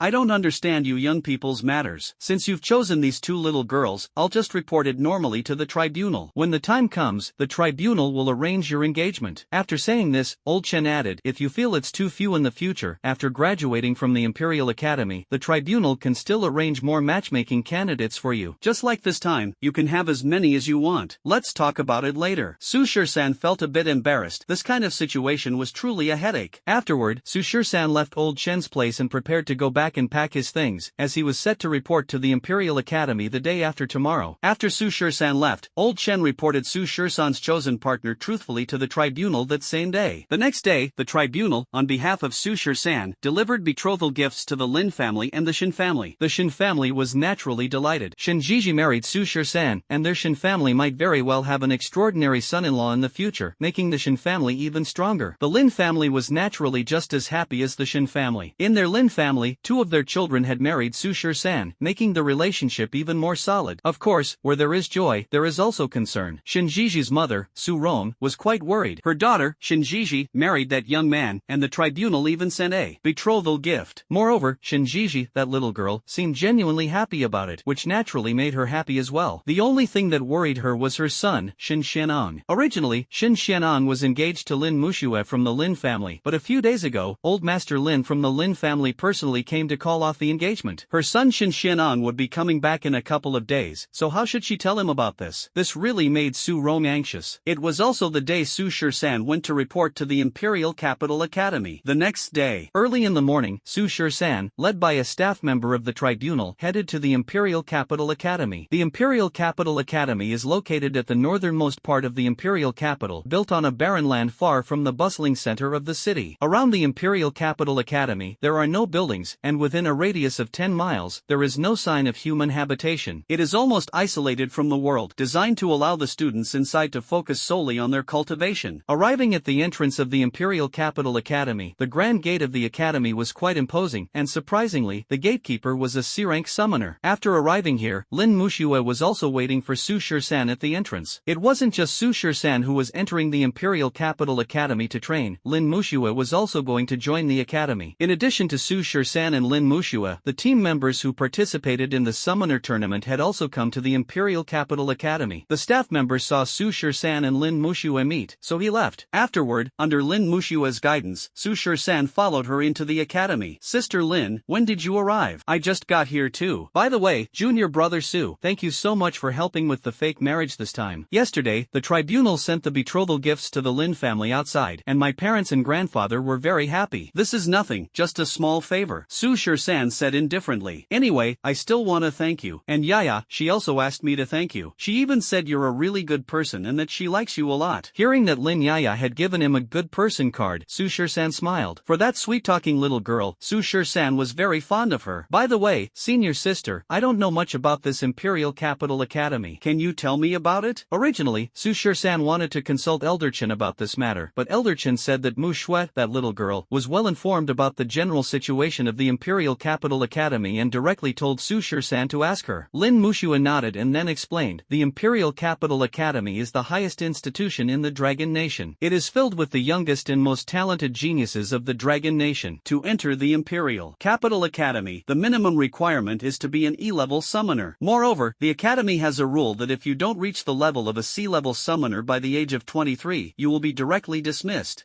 Okay. Must reach C-level before the age of 23, so this requirement is relatively strict. Su Shisan nodded. As for the previous members of the National Training Camp's first team, apart from Lin Muxue, Lu Huanyu, and Zhang Sifan being D-level summoners, the other team members were all E-level summoners. Even if these team members entered the Imperial Capital Academy, it would probably be very difficult for them to reach C-level before the age of 23, and they would most likely be forced to withdraw. As for Lu Huanyu and Zhang Sifan, the two of them do hope to reach C-level before the age of 23. That's right, this requirement is indeed somewhat challenging for students with average talent. Lin Muxue also nodded and then continued to explain, the Imperial Capital Academy is divided into 4 departments: C Institute, B Institute, A Institute, and S Institute. Oh, is there a difference between them? Su Shisan asked curiously. Of course there's a difference. For instance, students who have just entered the Imperial Capital Academy, like the other members of our team, are all assigned to the C Institute. After advancing to D level and performing well, they can be promoted to the B Institute. Only those who reach C-level summoner before the age of 23 can be promoted to the A Institute, Lin Muxue continued to explain. Then what about the S Academy? Only those who advance to B-level summoners can enter the S Academy. However, most of the seniors in the S Academy are older, usually 25 or 26 years old, with the youngest being around 24. Oh, I see. Su Shisan nodded thoughtfully. Lin Muxue continued to explain, as for the seniors in the S Academy, they don't often stay in the academy. They are free to leave the academy, and some even directly join the military or take positions in the tribunal. They only appear on important occasions. Also, once you reach the age of 26, whether or not you have advanced to a B-level summoner, you will officially graduate and no longer need to return to the academy. At that point, the tribunal will assign you a position. A large number of senior graduates are sent to guard the other side of the wall and become officers. Oh, so if you haven't reached C-level summoner by the age of 23, you'll be advised to leave, and at 26, you'll graduate normally. That's right, exactly. Lin Muxue nodded. Su Shisan also understood and continued to ask, before graduation, do you have to stay in the academy and are not allowed to go out? In response, Lin Muxue explained, it's not like that. Those who have just entered the academy, namely the students of Academy C, follow a semi-closed training model and are not allowed to go out unless under special circumstances. After entering Academy B, the management becomes slightly more relaxed. You can request leave to go out, but not too frequently. Once your strength reaches the level of a C-rank summoner, you will enter Academy A. At this point, it becomes even more flexible. You could say you are free to go out, but daily training is still required. Only by entering S Academy can you truly go out freely. Even if you don't return for a month or two, it's fine. Of course, if there's something important, you still need to come back to the academy. Because these senior students at S Academy have already undergone systematic training for several years, they no longer need daily training. Some seniors, in order to improve their strength more quickly, go directly to the military for experience. Oh, I see. Got it. Su Shisan continued to nod thoughtfully. As long as one advances to a C-level summoner and enters A Academy, they will have considerable freedom. If based on Su Shisan's current strength, he is already a C-level summoner and can directly enter Academy A. But since Su Shisan just enrolled, he is likely to be assigned to Academy C. So, Su Shisan asked, Senior Su, which academy are we in? Academy C? No, we were assigned to Academy B. Academy C is for some newly enrolled E-level summoners. With your strength, it's really not a match for them, so you were placed in Academy B. The same goes for me. However, junior brother Zhang and junior brother Lu are temporarily assigned to Courtyard C. But since both of them are Class D summoners, as long as they perform well, they can quickly be promoted to Courtyard B, Lin Muxue explained. Oh, I see. Su Shisan understood. At this moment, Lin Muxue added, but, junior brother Su, with your strength, I think you'll soon be assigned to Courtyard A. I estimate it will only take a few months. If I want to catch up with you, I'll have to work hard on my cultivation. Senior sister, your talent is also exceptional. Catching up with me is just a matter of time, Su Shisan reassured. If he told Lin Muxue now that he was already a C-level summoner, she would probably feel even more defeated. Let's hope so. The two chatted as they walked to the registration desk. After giving their names to the staff, Su Shisan and Lin Muxue each received 2 sets of school uniforms. On the left chest of the uniform jacket, there was an embroidered letter B. This was the symbol of the B Institute. At the Imperial Capital Academy, all students students were required to wear the uniform of their respective departments while on campus. It was a rule. After receiving their school uniforms and some daily necessities, the two went to choose their dormitory. Of course, the dormitories at Imperial Capital Academy are not 8-person or 6-person rooms. They are all luxurious single apartments. Regardless of which academy the students belong to, everyone has a single room. This is because Imperial Capital Academy is located on a barren alkaline land with a vast area, and not building single rooms would be a waste. After tidying up their dormitories, Su Shur-san and Lin Mushue changed into their school uniforms and went together to the training ground. The two of them were assigned to Class 2 of Academy B. Each academy has many classes, and Su Shur-san and Lin Mushue were placed in Class 2 of Academy B. Each class has its own independent training area in the central training ground. The students of each class conduct their daily training within this area. Su Shur-san and Lin Mushue arrived at the area designated for Class 2 of Academy B and found 6 or 7 people already gathered there. They were all wearing the Academy B uniforms, and one of them, dressed in an instructor's uniform, appeared to be in his 30s. His stern expression made him seem difficult to approach. The instructors for the Imperial Capital students are all uniformly Grade A summoners. Almost all of them are Grade A, with even a few Grade S summoners among them. Of course, S-level summoners do not attend classes frequently. Giving these students a lesson every few months is about enough. Report, instructor, we are new students. Su Shur-san and Lin Mushue stepped forward to report to the instructor in uniform. In response, the instructor nodded at Lin Mushue and Su Shur-san and said, "Alright, you two wait aside for a while. Once everyone is here, we will officially gather for a meeting." "Yes, instructor." Responding briefly, Su Shur-san and Lin Mushue stepped aside. Over there were 6 trainees, 2 girls, and 4 boys. These 6 had clearly been there for a while, already gathered together, chatting and getting acquainted, as they would soon be classmates in the same group. The 6 people saw Su Shur-san and Lin Mushue but did not come forward to strike up a conversation. After all, everyone would soon be gathered, and there would definitely be a self-introduction session then. However, among the 6, the 4 male trainees couldn't help but glance in Su Shur-san's direction, more precisely, at Lin Mushue. This was, of course, because Lin Mushue was beautiful, but another reason was that they recognized her. After all, the fact that Lin Mushue had led Longwei to victory had already made it to the newspapers and spread across the country. These trainees had undoubtedly seen the news. Soon, about 20 minutes later, the other 2 trainees also reported in, and with that, all the members of Class 2 of Academy B were present. Each class is standardly equipped with 10 trainees. Seeing that all the trainees in his class had arrived, the instructor of Class 2 of Academy B blew a whistle. Upon hearing the assembly order, all 10 trainees, including Su Shur-san and Lin Mushue, gathered in front of the instructor. Gather. After the trainees had assembled, the instructor introduced himself. "Let me introduce myself. I will be your future instructor. My surname is Gua, and my full name is Gua Renmin. From now on, you can call me Instructor Gua. I am your chief instructor, mainly responsible for all your daily activities. If you want to go out, request leave, or do anything, you must get my approval. During your daily training, I will also be in charge of your team training, individual training, sparring training, and physical training. Of course, you will also have a weekly theory class. The teacher for that class is not me but another instructor, whom I will introduce to you later. Today is your first day joining the Imperial Capital Academy. As for what the Imperial Capital Academy is, I believe I don't need to elaborate further. Those who can enter the Imperial Capital Academy are the geniuses among geniuses, the best summoners in the Dragon Kingdom. Of course, even among geniuses, there are those who stand out. Don't think that just because you've entered the Imperial Capital Academy, you're something extraordinary. Above you, there are students from the A Institute, and there are seniors from the S Institute. Those seniors from the S Institute, every single one of them is a powerful B-level summoner. Each one of them alone could take on 10 of you. So, don't think you're so great. You may be a genius, but there are others who are even more talented than you. However, everyone is raised by their parents, and no one wants to be inferior to others. When you compare yourselves to them, where is your advantage? It's that you're still young. You're younger than those seniors from the S Institute. Youth is your capital. If you want to become like them, if you want to surpass them, you must train twice as hard. Train as if your life depends on it. Wei Renmin gave these trainees a motivational speech and then continued. Alright, let's get down to business. From now on, the 10 of you are classmates in the same group, comrades in arms. As your closest partners in the future, the first thing you need to do is get to know each other. So, in a moment, each of you will come up to the front and introduce yourselves one by one. Share your name, where you're from, where you trained before, how you joined the Imperial Academy, your current level, how many contracted beasts you have, the levels of those contracted beasts, the strengths and weaknesses of your contracted beasts, what they excel at, and what their shortcomings are. Explain everything clearly. Not only do you need to explain clearly, but you also need to summon your main combat contracted beast so that everyone can get a deeper understanding. As for why I want you to do these things, it's because, in a little while, I will be forming teams for you and assigning your roles within the team. Does everyone understand what I mean? Understood, the group of trainees responded. Good, since you understand, let's start with this trainee for self-introductions. Rinmin pointed to a male student standing at the front. This male student was not very tall, had a relatively thin build, and dark skin. He stepped forward, faced the crowd, and began to introduce himself. Hello everyone, my name is Lee Zakai. I am 21 years old and come from the Lee family in the imperial capital. I previously trained for a period at the imperial capital training camp and also gained some experience in the military. I was admitted to the imperial capital academy after passing the entrance test for students from the imperial capital. Currently, I am a D-level summoner, possessing 2 D-level contract beasts and 1 E-level contract beast. My D-class contract beasts are the dismembering worm and the blackguard stag beetle king. After speaking, the student named Lee Zakai directly mobilized the dimensional energy within his sea of consciousness and summoned his 2 D-class contract beasts. One of his contract beasts resembled a giant earthworm, over 10 meters long and more than a meter thick. Its head was equipped with a massive mouthpart filled with sharp teeth, making it look extremely terrifying. His other contract beast was a beetle resembling a rhinoceros beetle, with a body the size of a small truck. Its shell was as black as ink, and it had a pair of enormous horns at the front, resembling an incredibly sharp pair of scissors. After summoning his 2 D-level contract beasts, the student named Lee Zakai explained as per Rinmin's request. My corpse segmenting worm specializes in physical attacks, similar to the constriction of a python. Although its defense is not strong, it has 2 special abilities. The first ability is that it excels at burrowing. It can quickly dig underground, and it can even penetrate through boulders. Its second ability is that its body can regenerate. If its body is severed, it can regrow within a dozen minutes. As long as its head remains intact, even if it is cut into 100 pieces, it can quickly restore its body. My second contract beast excels at charging forward. It has a layer of armor on its body, providing high defense. Ordinary D-level summoned beasts can't even break through its defenses. After listening to Lee Zakai's introduction and explanation, everyone applauded him. He clearly articulated the strengths, weaknesses, and abilities of his contract beast. Moreover, in everyone's impression, his strength is relatively strong. For example, his large earthworm summoned beast possesses the abilities of burrowing and regeneration, which are quite useful. Adding a beetle-type summoned beast to the mix, this level of strength is considered outstanding among D-level summoned beasts. As for his E-level summoned beast, it has not been summoned. This is because E-level summoned beasts are no longer considered primary combat summoned beasts and cannot play a role on the battlefield, so they are simply overlooked. Lee Zakai finished his introduction, retracted his contract beast into the dimensional space, and then another male student stepped forward. He faced the crowd and introduced himself as well. Hello everyone, my name is Yin Haoxiang, from the Yin family in the imperial capital. I am also 21 years old this year. Like Lee Zakai earlier, the two of us were previously trainees at the imperial capital training camp. Later, we joined the military together and entered here through the admission test of the imperial capital academy. I am currently also a D-level summoner and possess 2 D-level contract beasts. My 2 D-level contract beasts are the iron-winged rooster beast and the blue-armored mystic turtle beast. After speaking, the student named Yen Haoxiang mobilized the dimensional energy within his sea of consciousness and summoned his 2 D-level contract beasts. One was a summoning beast the size of a truck, resembling a large rooster. Its wings shimmered with a metallic glow, and its feathers were equally lustrous, as if forged from black iron. The other contract beast was a mystic turtle with a blue shell. Turtle-type summoned beasts are also a favorite among many summoners. Although turtle-type summoned beasts are generally very cumbersome, their defense is exceptionally high, making them protective summoned beasts. After summoning his 2 D-level contract beasts, Yen Haoxiang continued to explain, this iron-winged rooster beast of mine, although its attack power is not high and its defense is not very strong, has one major feature: it can carry people for short flights in the air at high speed. My green-armored mystic turtle beast is renowned for its high defense. Ordinary D-level summoned beasts can't even break through its defenses.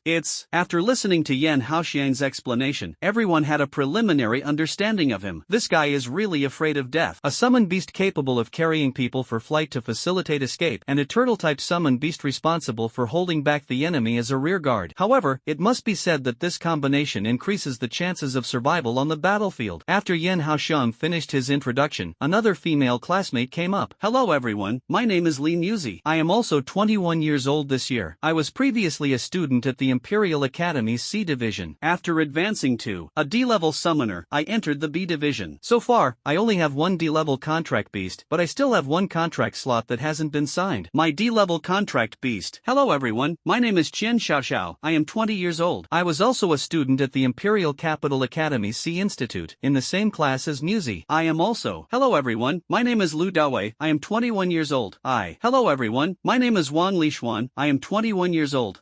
Just like that, several people stepped forward to introduce themselves one by one. After the first 7 trainees had finished their introductions, a tall, muscular, burly male trainee walked to the front. Hello everyone, my name is Zhang Xiong, I come from the Zhang family in the imperial capital. I am 21 years old. Before advancing to a D-level summoner, I had not signed any summoned beasts. I trained in the military, and after advancing to a D-level summoner, I signed contracts with 2 D-level contract beasts. My 2 grade D contract beasts are the Berserk Bear King and the Unicorn Rhinoceros. After speaking, Zhang Xiong directly mobilized the energy within his sea of consciousness and summoned his 2 contract beasts. One was a massive brown bear, towering as high as a 2-story building, and the other was an equally enormous unicorn rhinoceros. Zhang Xiong's 2 contract beasts were far larger in size than the contract beasts of the previous 7 students, even bigger than Kudo Shinichi's splitmouth bear from earlier. These 2 large summoned beasts stood behind Zhang Xiong, exuding an overwhelming sense of oppression in the training field. After summoning them, Zhang Xiong proudly explained, "My Berserk Bear King excels in trampling and biting. Its defense is among the top tier of D-level summoned beasts, and it's also very agile. My other summoned beast, the Unicorn Rhinoceros, has defense that is even top-notch among its level. Ordinary attacks from D-level summoned beasts can't even harm it. As for its attack method, my Unicorn Rhinoceros specializes in charging and ramming. Any same-level summoned beast hit by its horn will either die or be severely injured. Not long ago, I was on a mission near the northern district wall. In a forest outside the wall, I encountered an attack by a group of ferocious beasts. This group included 2 D-level beasts and 20 E-level beasts. Under the siege of more than 20 beasts, my Berserk Bear King and Unicorn Rhinoceros took on the entire group, achieving a 10-to-10 casualty ratio, leaving only the 2 D-level beasts to escape." As he recounted this feat of his, Zhang Xiong's face was full of pride. The other trainees gasped in astonishment, all thinking to themselves that Zhang Xiong was incredibly powerful and remarkable. After all, none of these people had ever truly been outside the walls. Take the first 2 trainees, for example, Li Zikai and Yan Haoxiang. Although they had joined the army, they had only trained alongside the summoners in the military and had never been outside the walls to hunt ferocious beasts. As for the other trainees, there was even less to say. They had all grown up in the training grounds. Therefore, they greatly admired Zhang Xiong for having been outside the walls and hunted ferocious beasts. So, after Zhang Xiong finished speaking, everyone applauded him. Listening to the applause, Zhang Xiong felt very pleased and proudly returned to the group. At this point, the self-introductions of the previous students were completed. Most of them were descendants of other families from the imperial capital who had entered through testing, or they were students from the previous C Academy who advanced to the D level. Most of them were 21 years old, with only one being 20. After Zhang Xiong left, Lin Muxue stepped forward and introduced herself to everyone. "Hello everyone, my name is Lin Muxue. I come from the Lin family in the imperial capital, and I am 19 years old this year." Upon hearing that Lin Muxue was only 19, the other 8 trainees exchanged glances, as Lin Muxue was much younger than them. Becoming a D-level summoner at the age of 19, her talent was considered the best among them. Of course, everyone was not surprised by Lin Muxue's age, as they knew she was a trainee at the National Training Camp and had participated in this year's Summoner Tournament, winning first place for the Dragon Nation. Before entering the Imperial Capital Academy, I had been training at the National Training Camp. It was through a direct arrangement by the Judgment Court that I entered the Imperial Capital Academy. Currently, I am also a D-level summoner, possessing 2 D-level summoned beasts, namely the Snow Wolf King and the 3-tailed fox. After speaking, Lin Muxue mobilized the dimensional energy within her sea of consciousness and summoned her 2 D-level contract beasts, a giant snow wolf with a completely snow-white body, and a giant demon fox with 3 tails. My Snow Wolf King is very agile, adept at maneuvering and biting. Among D-level summoned beasts of the same rank, very few can pose a threat to it. And my 3-tailed fox, although not strong in attack power, is a growth-type summoned beast and possesses a special skill, Charm. As long as a summoned beast locks eyes with it, my 3-tailed fox can activate its Charm skill, causing the target to briefly fall into a state of unconsciousness, blindness, and sensory deprivation. Hearing this, the other 8 trainees exchanged glances with each other. A growth-type contract beast also possesses such an extraordinary special skill. No wonder she is the most talented trainee in the National Training Camp. Even Guo Renmin, standing nearby, couldn't help but take another look at Lin Muxue. It had been a long time since Guo Renmin had encountered a trainee as gifted as her. Those true geniuses would never train under a minor instructor like him. They are all students of the S-level chief instructor. So, after Lin Muxue finished her introduction, Guo Renmin took the lead in applauding. Afterward, Lin Muxue returned to the group, leaving only Su Shisan yet to make his self-introduction. As Su Shisan stepped forward in front of everyone, he began his self-introduction. "Hello everyone, my name is Su Shisan. Like senior Senior Sister Lin, I also come from the national training camp and entered the Imperial Academy through the arrangement of the tribunal. Hearing this, Wei Renmin, who was standing nearby, couldn't help but interject, are you Su Shur-san? Seeing the instructor asking him, Su Shur-san nodded at him, yes, Instructor Gua, I am Su Shur-san. Upon hearing this, Wei Renmin looked at Su Shur-san thoughtfully, then nodded again, alright, go on. Senior Sister Lin is the senior-most member of our national training camp this year. I count as her junior, and this year, I am the same age as Senior Sister Lin, 19. As for my current level, it should be D-level, with a D-level contract beast. After speaking, Su Shur-san mobilized the dimensional energy within his consciousness, and a dimensional gate slowly opened. Wearing a black robe and a round hat, with a bird-like beak, 049 slowly emerged with hands in pockets. Seeing that Su Shur-san's summoned beast was actually a humanoid creature with a bird-like beak, everyone was instantly dumbfounded, glancing at each other in confusion. Not to mention the peculiar appearance of this summoned beast, just its size alone, compared to the other students' beasts, was like comparing a sesame seed to a watermelon. The students in front had summoned beasts as large as a truck, and Zhang Xiong's wild bear king was as tall as a two-story building, exuding an intense sense of oppression. Looking again at the peculiar creature Su Shur-san summoned, which had a bird's beak, didn't it look no different from an ordinary human? It even felt like it couldn't defeat an average summoner. And yet, this summoned beast was actually a D-level summoned beast? Are you kidding me? Not only did these trainees think so, but even Instructor Gua Renmin thought the same. Because before Su Shur-san came to the academy to report, the headmaster of the Imperial Capital Academy, along with the dean of B Academy, specifically called him to the office and instructed him to pay attention to a student named Su Shur-san and to report his training progress truthfully every week after his enrollment. Wei Renmin thought he might be some extraordinary genius, but now it seems, could it be a connected insider? While everyone was looking at each other in confusion, Su Shur-san continued to explain. My contracted beast is called 049. As for its abilities, Su Shur-san thought for a moment, realizing it would be too complicated to explain to these people, so he straightforwardly said, to sum it up in 4 words, command the whole situation. Hearing this sentence, the other 8 team members exchanged glances once again. Leading the whole situation? Just this useless summoned beast, and it's supposed to lead the whole situation? It feels like it couldn't even beat a random F-rank summoned beast. In the team, Zheng Xiong looked at Su Shur-san's summoned beast and mocked it mercilessly, showing utter disdain. In response, Su Shur-san said nothing but sent 049 back to the dimensional space and withdrew from the team. Seeing these people secretly mocking Su Shur-san, Lin Muxue couldn't help but snort coldly in her heart. If these people had watched the summoner tournament, they wouldn't say such things. With 049's abilities, defeating all their summoned beasts single-handedly is not a problem. You should know, on that day at the training ground, 049 tore apart several sea-level summoned beasts with his bare hands. Seeing that everyone had finished their introductions, Instructor Gua Renmin stepped forward again in front of the group. After the self-introductions of the 10 trainees, Gua Renmin had gained a preliminary understanding of these 10 trainees and their contract beasts. Next, based on the characteristics of their summoned beasts, they will be divided into 2 teams. After pondering for a moment, Gua Renmin said to everyone, very good, the introductions just now were excellent. I now have a preliminary understanding of you all. Next, I will divide you into groups, 5 people per group. Once the groups are formed, the 5 of you will become a team. In the coming days, I will teach you how to engage in team combat, how to maximize your individual strengths within the team, and how to fulfill your respective roles in the team. Alright, now, the students whose names I call, please move to my left side. Li Zikai, Yen Haoxian, Li Muzi, Lu Dawei, Dong Wenhua. Afterward, the 5 students whose names were called by Gua Renmin quickly lined up to his left side. Alright, now, you 5 are one team, and the remaining 5 are another team. From now on, you will be each other's closest teammates. If you go to the battlefield, you must trust each other enough to entrust your lives to one another. Now, I will explain to you why it is necessary to train your team for combat. In a real battlefield, no matter how strong an individual is, it is very difficult to deal with the ferocious beasts coming from all directions and the omnipresent dangers, because a person only has 1 pair of eyes and 1 pair of ears. But a team? They have 5 pairs of eyes, 5 pairs of ears. When danger arises, other team members can immediately alert and rescue. When facing a powerful enemy, you can adopt tactics like encirclement or provide mutual cover for retreat. Therefore, no matter how strong an individual is, under the same level of circumstances, it is impossible to defeat a closely coordinated team. This is the importance of teamwork. Let me give you a simple example. As an A-level summoner, although I am much stronger than those senior students from your S Academy, if I were to face a team formed by them, or a team of 5 B-level summoners, even I wouldn't stand a chance. So, a team will always be stronger than an individual, and a team is generally composed of 5 people. Each of these 5 members has a different role within the team. So, what positions are there in a team? The first position is the vanguard. The team member in this position must have their summoned beast charge at the forefront, directly confronting the most powerful ferocious beasts. The second position is the assault role. The team member in this position needs a summoned beast with great agility and high attack power, capable of coordinating with the forward to eliminate powerful ferocious beasts. The third position is the roaming support role. The team member in this position also needs a summoned beast with agility. They must constantly observe the situation of the teammates ahead, provide support in case of danger, and continuously move around the battlefield. The fourth position is the rear guard. The team member in this position is responsible for ensuring the safety of all summoners and handling security at the rear. Therefore, their summoned beast must be a guardian-type beast, possessing resilience and protective abilities. And the final position is the core of the entire team. This member must have the ability to observe the overall battlefield situation, a flexible mind to quickly analyze the team's combat dynamics, and the capability to command everyone. He needs to have the ability to oversee the entire situation. He must be the strongest in the team, and the other members need to unconditionally obey his orders. This position is the captain among the five. Does everyone understand? Understood, everyone responded. Alright, since that's the case, I'll now assign positions to everyone. Gui Renmin looked at the five people to his left, Li Zikai, Yan Haoshan, and the others. He spoke. Li Zikai, your corpse-splitting worm and blackguard beetle king, one has strong regenerative abilities, and the other has high defense, are very suitable for the vanguard position. So, you'll now take on the role of the vanguard in the team. Yes, Li Zikai had no objections. Yan Haoshan, your azure armored mystic turtle beast has very high defense, making it perfect for the rear guard. Additionally, your iron-winged rooster beast can carry people for short flights, allowing it to lead teammates to escape when necessary. It's the ideal choice for a rear guard. Yes, Yan Haoshan had no objections. Li Muzi, you'll take on the roaming support position. Your summoned beast, Dong Wenhua, the task of advancing to the position is assigned to you, and your summoned beast, Lu Dawei, the position of team leader is assigned to you. Back in Academy C, you were already the leader of the team. Your previous instructor told me that you are meticulous and suitable for this role, so there's no need for you to decline. I believe no one else has any objections either. Yes, Lu Dawei responded. Alright, since that's the case, the positions of you five in the team have been decided. Does anyone have any objections? If you do, feel free to speak up. No, the five responded. That's good then. Seeing that the five had no objections, Gui Renmin turned his gaze toward Su Shisan's team. He continued. Zheng Xiong, your wild bear king and unicorn rhino have both strong combat power and defense, so this vanguard position is none other than yours. The so-called vanguard is the one who charges at the forefront, attracts fire, and is the most valiant. Hearing the instructor praise his bravery, Zheng Xiong's grin stretched all the way to the sky. He immediately responded, yes, Xian Xiaoxiao, you will be responsible for the roaming support position. I heard that back in Academy C, you and Li Muzi were specifically in charge of this role, so you'll continue to take on this position. Yes, Xian Xiaoxiao also expressed no objections. Wang Lixuan, the defender position will be entrusted to you. Your summoned beast. Yes, Wang Lixuan also expressed no objections. After determining the positions of the three, only Lin Muxue and Su Shisan remained in the team, and the two remaining positions were the vanguard and the captain. Just when everyone thought that the captain's position would undoubtedly go to Lin Muxue, Gui Renmin spoke to her. Lin Muxue, you will take the vanguard position. Your snow wolf king is very agile, and combined with the special skills of your three-tailed fox, it complements Zheng Xiong's two contracted beasts perfectly, delivering the heaviest blows to the enemy. Understood. Lin Muxue expressed no objections. As for the final captain's position, it will be taken by Su Shisan. Does anyone have any objections? Gui Renmin didn't even explain the reason or analyze Su Shisan's summoned beast. He directly handed over the team's position to him. As for why, it was naturally because of Su Shisan's mysterious identity. A young man personally entrusted by the dean must have an extraordinary background. Although Gui Renmin didn't think Su Shisan was suitable for the position of team leader, he still handed it over to him. And the others, upon hearing that Gui Renmin had given the captain's position to Su Shisan, looked at each other in confusion. Clearly, they were also very surprised, because when Su Shisan showcased his summoned beast earlier, his summoned beast obviously looked very weak. Making him the captain, wasn't that a joke? Let Lin Muxue be the captain, that would be more appropriate. So, when Gui Renmin asked if anyone had any objections, Zheng Xiong immediately stood up. Report, instructor, I have an objection. Oh, what objection do you have? Seeing Zheng Xiong stand up, Gui Renmin questioned. Report, instructor, I believe that this team member named Su Shisan is not qualified to be our captain. Zheng Xiong stated bluntly, without any hesitation. Oh, and what makes you say that? Gui Renmin continued to question. Report, instructor, you just mentioned that as a team captain, one needs to have the ability to observe and analyze the entire battlefield, and also be the strongest in the team. Let's set aside the first point for now, but as for the latter, I believe that this trainee Su Shisan does not possess this qualification. disqualification, because I think anyone here is stronger than him. That's why I refuse to accept it. Hearing this, Wei Renmin remained expressionless, though he also wanted to test Su Shisan's abilities. So, he shouted, "Su Shisan, step forward." Upon hearing this, Su Shisan stepped out of the ranks, looking at Wei Renmin and Zheng Xiong with the same expressionless face. "Student Su Shisan, this student Zheng Xiong questions your ability to fulfill this position in the team. He also claims that everyone present here is better than you and is very unconvinced. What will you do?" Hearing this, Su Shisan curled his lips into a smile. He was not someone with a weak personality. Since someone was unconvinced, he would fight until they were convinced. Thus, Su Shisan said calmly, "Very simple, I'll fight until he admits defeat." Hearing this, Zhang Xiong also laughed. "Good kid, you're the first one to dare speak to me like this." Then, Zhang Xiong looked at Guo Renmin. "Instructor Guo, I request to have a sparring match with this student Su Shisan. If he wins, I'll acknowledge his ability to be the captain. If he loses, he absolutely cannot take the captain's position." Upon hearing this, Guo Renmin looked at Su Shisan. Su Shisan did not hesitate in the slightest and said expressionlessly, "Alright, I accept your challenge." Seeing the two of them ready to face off in a duel, the other team members exchanged glances, each wearing a look of curiosity as if watching a show. Afterward, Su Shisan and Zhang Xiong walked to a nearby training ground, creating some distance as they prepared for a duel. The others retreated to a safe distance. Then, Zhang Xiong mobilized the dimensional energy within his body, and two dimensional gates slowly appeared beside him. His contract beasts, the Wild Bear King and the Unicorn Rhino, emerged from the dimensional gates. Su Shisan also summoned 049. As for Big Peanut 173 and the Undying Scourge Lizard 682, Su Shisan couldn't be bothered to summon them. To deal with 2D level summoned beasts, there was no need for them. Summoning them would be a complete insult to 049. Looking at the frail 049, who seemed even weaker than himself, Zheng Xiong was full of disdain. "Kid, remember this, before you boast, you'd better weigh your own worth. With that weakling of a summoned beast, you think you're fit to be the captain?" After saying this, Zheng Xiong commanded his Berserk Bear King and Unicorn Rhino to charge at the frail 049. In response, Su Shisan simply whispered softly to 049, "Be gentle." Upon receiving Su Shisan's order, 049 also darted forward in a flash. The Wild Bear King's size was much larger than 049's, with even a single bear paw being a whole circle bigger than 049. As it charged towards 049, it was like a heavy truck, causing the ground to tremble slightly. However, a D-rank summoned beast is still a D-rank summoned beast. Its defense is not as high as a C-rank summoned beast, and its attack power is not as strong as a C-rank summoned beast. For 049, which could easily crush C-rank summoned beasts, dealing with two D-rank summoned beasts was simply a piece of cake. When the giant palm of the Berserk Bear King struck towards 049, it dodged with a swift movement. Immediately, its hands glowed with a brilliant blue light as it grabbed the Berserk Bear King's body and, using the momentum of its forward lunge, directly slammed it to the ground. Then, 049 stepped forward with one leg and delivered a kick to the Berserk Bear King. Keep in mind, 049 has a human-sized physique, while this Berserk Bear King is comparable to a truck. With such a disparity in size, 049 kicking it would be like a person kicking a truck tire. What kind of damage could that possibly cause? Yet, just as everyone thought this, the massive Berserk Bear King, like a deflated balloon, suddenly slid across the ground and flew dozens of meters away. The scene was akin to someone kicking a truck and sending it flying. Just as everyone was in shock, Zheng Xiong's Unicorn Rhino Beast also charged forward. Although its size was slightly smaller than that of the Berserk Bear King, it had tougher skin and greater attack power. However, when it used brute force to ram forward, aiming its horn at 049, the small and thin figure of 049 didn't even bother to dodge. Instead, it simply extended a hand to block the horn, sliding continuously across the ground. Using the friction, 049 forcibly stopped the Unicorn Rhino Beast's charge, then grabbed its horn and directly lifted it up with sheer strength. The scene was as if someone had lifted a large truck. Then, 049 slammed it heavily onto the ground and kicked it out. The massive rhino similarly slid dozens of meters across the ground, sent flying. At this moment, everyone was stunned. They couldn't understand how a summoned beast with a seemingly human-like small frame could possess such power. That Berserk Bear King, just in terms of size, must weigh tens of tons, right? With that kind of size, even if it stood still and let some D-rank summoned beasts attack it, it would be hard to pose a serious threat to it. But now, it was actually kicked and sent flying. Just as everyone was in disbelief, the stunned Berserk Bear King and Unicorn Rhinoceros quickly got up and charged at 049 again. However, after just a few exchanges, they were once again lying on the ground, pinned under 049's feet, unable to get up. 049 stood on the Berserk Bear King's head, hands in pockets, looking calm and composed, exuding an air of effortless coolness. The two D-class summoned beasts of Zheng Xiong were nothing more than slightly larger creatures. Everything else about them was superficial. To 049, they were just oversized toys. After easily dealing with the two D-class summoned beasts, Su Shisan sent 049 back to the dimensional space. Then, he looked at Zhang Xiong in the distance and said, "Do you admit defeat now?" Hearing this, Zhang Xiong swallowed hard. Although he found it hard to believe everything that had just happened, it seemed that his two contracted beasts had indeed lost, and lost completely. They didn't even have the strength to fight back. They were utterly crushed. But the size of his summoned beast is many times larger than that bird-beaked monster. How could it not be its match? Although he was puzzled, Zhang Xiong was not someone who couldn't accept defeat. He sent his summoned beast back to the dimensional space and then said to Su Shisan, "I'm sorry. I apologize for what I said earlier. I admit defeat wholeheartedly. I have no objections to you being the captain." Seeing Zhang Xiong's sincerity, Su Shisan did not make things difficult for him and returned to the team. Seeing this, the others also looked at each other in astonishment, marveling at Su Shisan's strength. Being able to easily defeat two D-level summoned beasts, does he really only have the strength of a D-level summoner? Hua Renmin, standing nearby, looked at Su Shisan, pondering deeply. Indeed, someone personally noticed and entrusted by the dean must undoubtedly be an extraordinary genius. On the other side, the Shin family in the imperial capital. Since the Dragon Kingdom won this year's Summoner Tournament Championship, it no longer needed to continue guarding the wall. The Dragon Kingdom's troops stationed beyond the wall were also gradually withdrawn in batches. Shin Xianang, who served as the captain of the hunting squad at the northern wall, was also withdrawn and arrived in the imperial capital today. After 2 years apart, Shin Xianang hadn't been home for nearly 2 years. So, after returning to the imperial capital, Shin Xianang requested leave from the military and headed straight home. As soon as he got home, the Shin family's steward, Feng, saw Shin Xianang and excitedly shouted, "Master, Madam, young master is back." While shouting, Steward Feng ran off to inform Shin Yuan and Su Rong. Soon, the news of Shin Xianang's return home spread throughout the entire Shin residence. Shin Yuan, Su Rong, and even Shin Jiji immediately came running out. Having not seen her son for 2 years, how could Su Rong, as a mother, not miss him? The moment she saw Shin Xianang, she couldn't help but start crying. "Mom, I just got back. Why are you crying already?" Seeing his mom cry, Shin Xianang quickly tried to comfort her. Su Rong wiped away her tears and replied, "Mom's not crying. I'm just so happy. Look at you. You haven't been home in 2 years. You've lost weight and gotten tanned out there. Oh, Mom, the food in the army is great. I've even gained weight, not lost it." After speaking, Shin Xianang glanced at Shin Jiji beside him. He hadn't seen his sister in 2 years, and she had changed a lot. "Little sister, how did you grow so tall now? Little sister, how did you grow so tall now?" "Nonsense, it's been 2 years. Even a radish planted in the ground grows faster than me." Shin Jiji pouted. "And also, why are you so dark now, like a lump of coal? So ugly." Shin Jiji couldn't help but complain about her brother Shin Xianang, but she was still very happy in her heart. "Hey, you little girl, it's been 2 years, and your words are getting harsher." Shin Xianang slapped Shin Jiji on the head with a smack, and Shin Jiji retaliated with a kick. Seeing the siblings start bickering as soon as they met, Shin Yuan and Su Rong, the couple, were very pleased. Their son and daughter had grown up, and as parents, how could they not be happy? All right, let's not stand here. Let's go back to the living room to talk." Su Rong held her son's hand, and the family headed to the discussion hall. Steward Feng and some of the Shin family's servants tactfully withdrew. "Son, what have you been doing every day in the military these past 2 years?" Su Rong pulled her son to sit down and began asking about the past 2 years. "Well, it's actually nothing much. I just stay in the army and train every day. It's really boring," Shin Xianang replied. "Have you ever been outside the wall, to the area beyond the wall?" Su Rong asked again. "I've only been out a few times, and it was always with a large group. We just patrolled outside for a bit and then came back," Shin Xianang explained. In truth, everything he said was a complete lie. In the past 2 years, Shin Xianang has served as the captain of the hunting squad, going outside the wall almost every day to clear out ferocious beasts and patrol the perimeter. Every day, Shin Xianang faces danger. Once, they even encountered an A-level ferocious beast. If not for timely rescue, their entire squad would have been wiped out. Of course, he definitely wouldn't tell his mom about these things. Is that so? Then Mom won't worry anymore. These past 2 years while you were out, I worried every day about you encountering danger. By the way, now that you're back this time, you won't have to go to the wall again, right? Of course not. Our Dragon Nation no longer needs to guard the walls, so our troops have been gradually withdrawn. Shin Xianang nodded. That's good.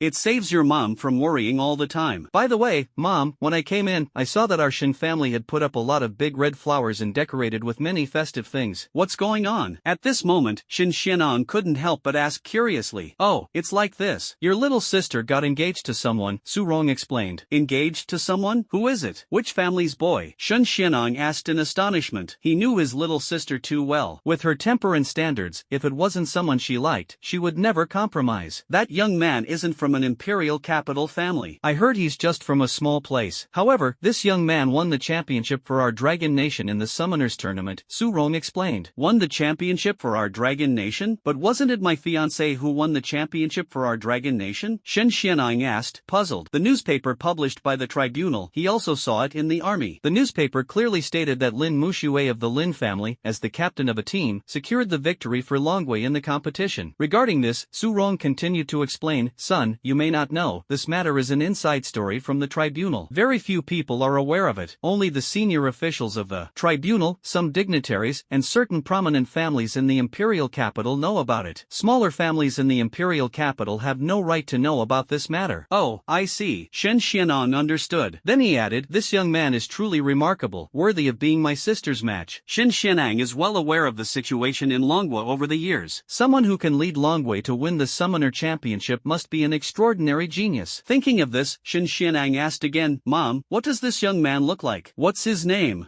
This young man seems to be called Su Shur-san. As for what he looks like, neither your dad nor I have seen him, but your little sister has. Actually, Su Shur-san's identity is highly confidential, and very few people know about it. Even if some people are aware of certain inside information and know that someone else led Longwei to victory, those who truly know it was Su Shur-san are extremely rare. At this moment, Shen Xianong looked at his little sister Shinjiji again. Little sister, this guy named Su Shur-san, what does he look like? Do you like him?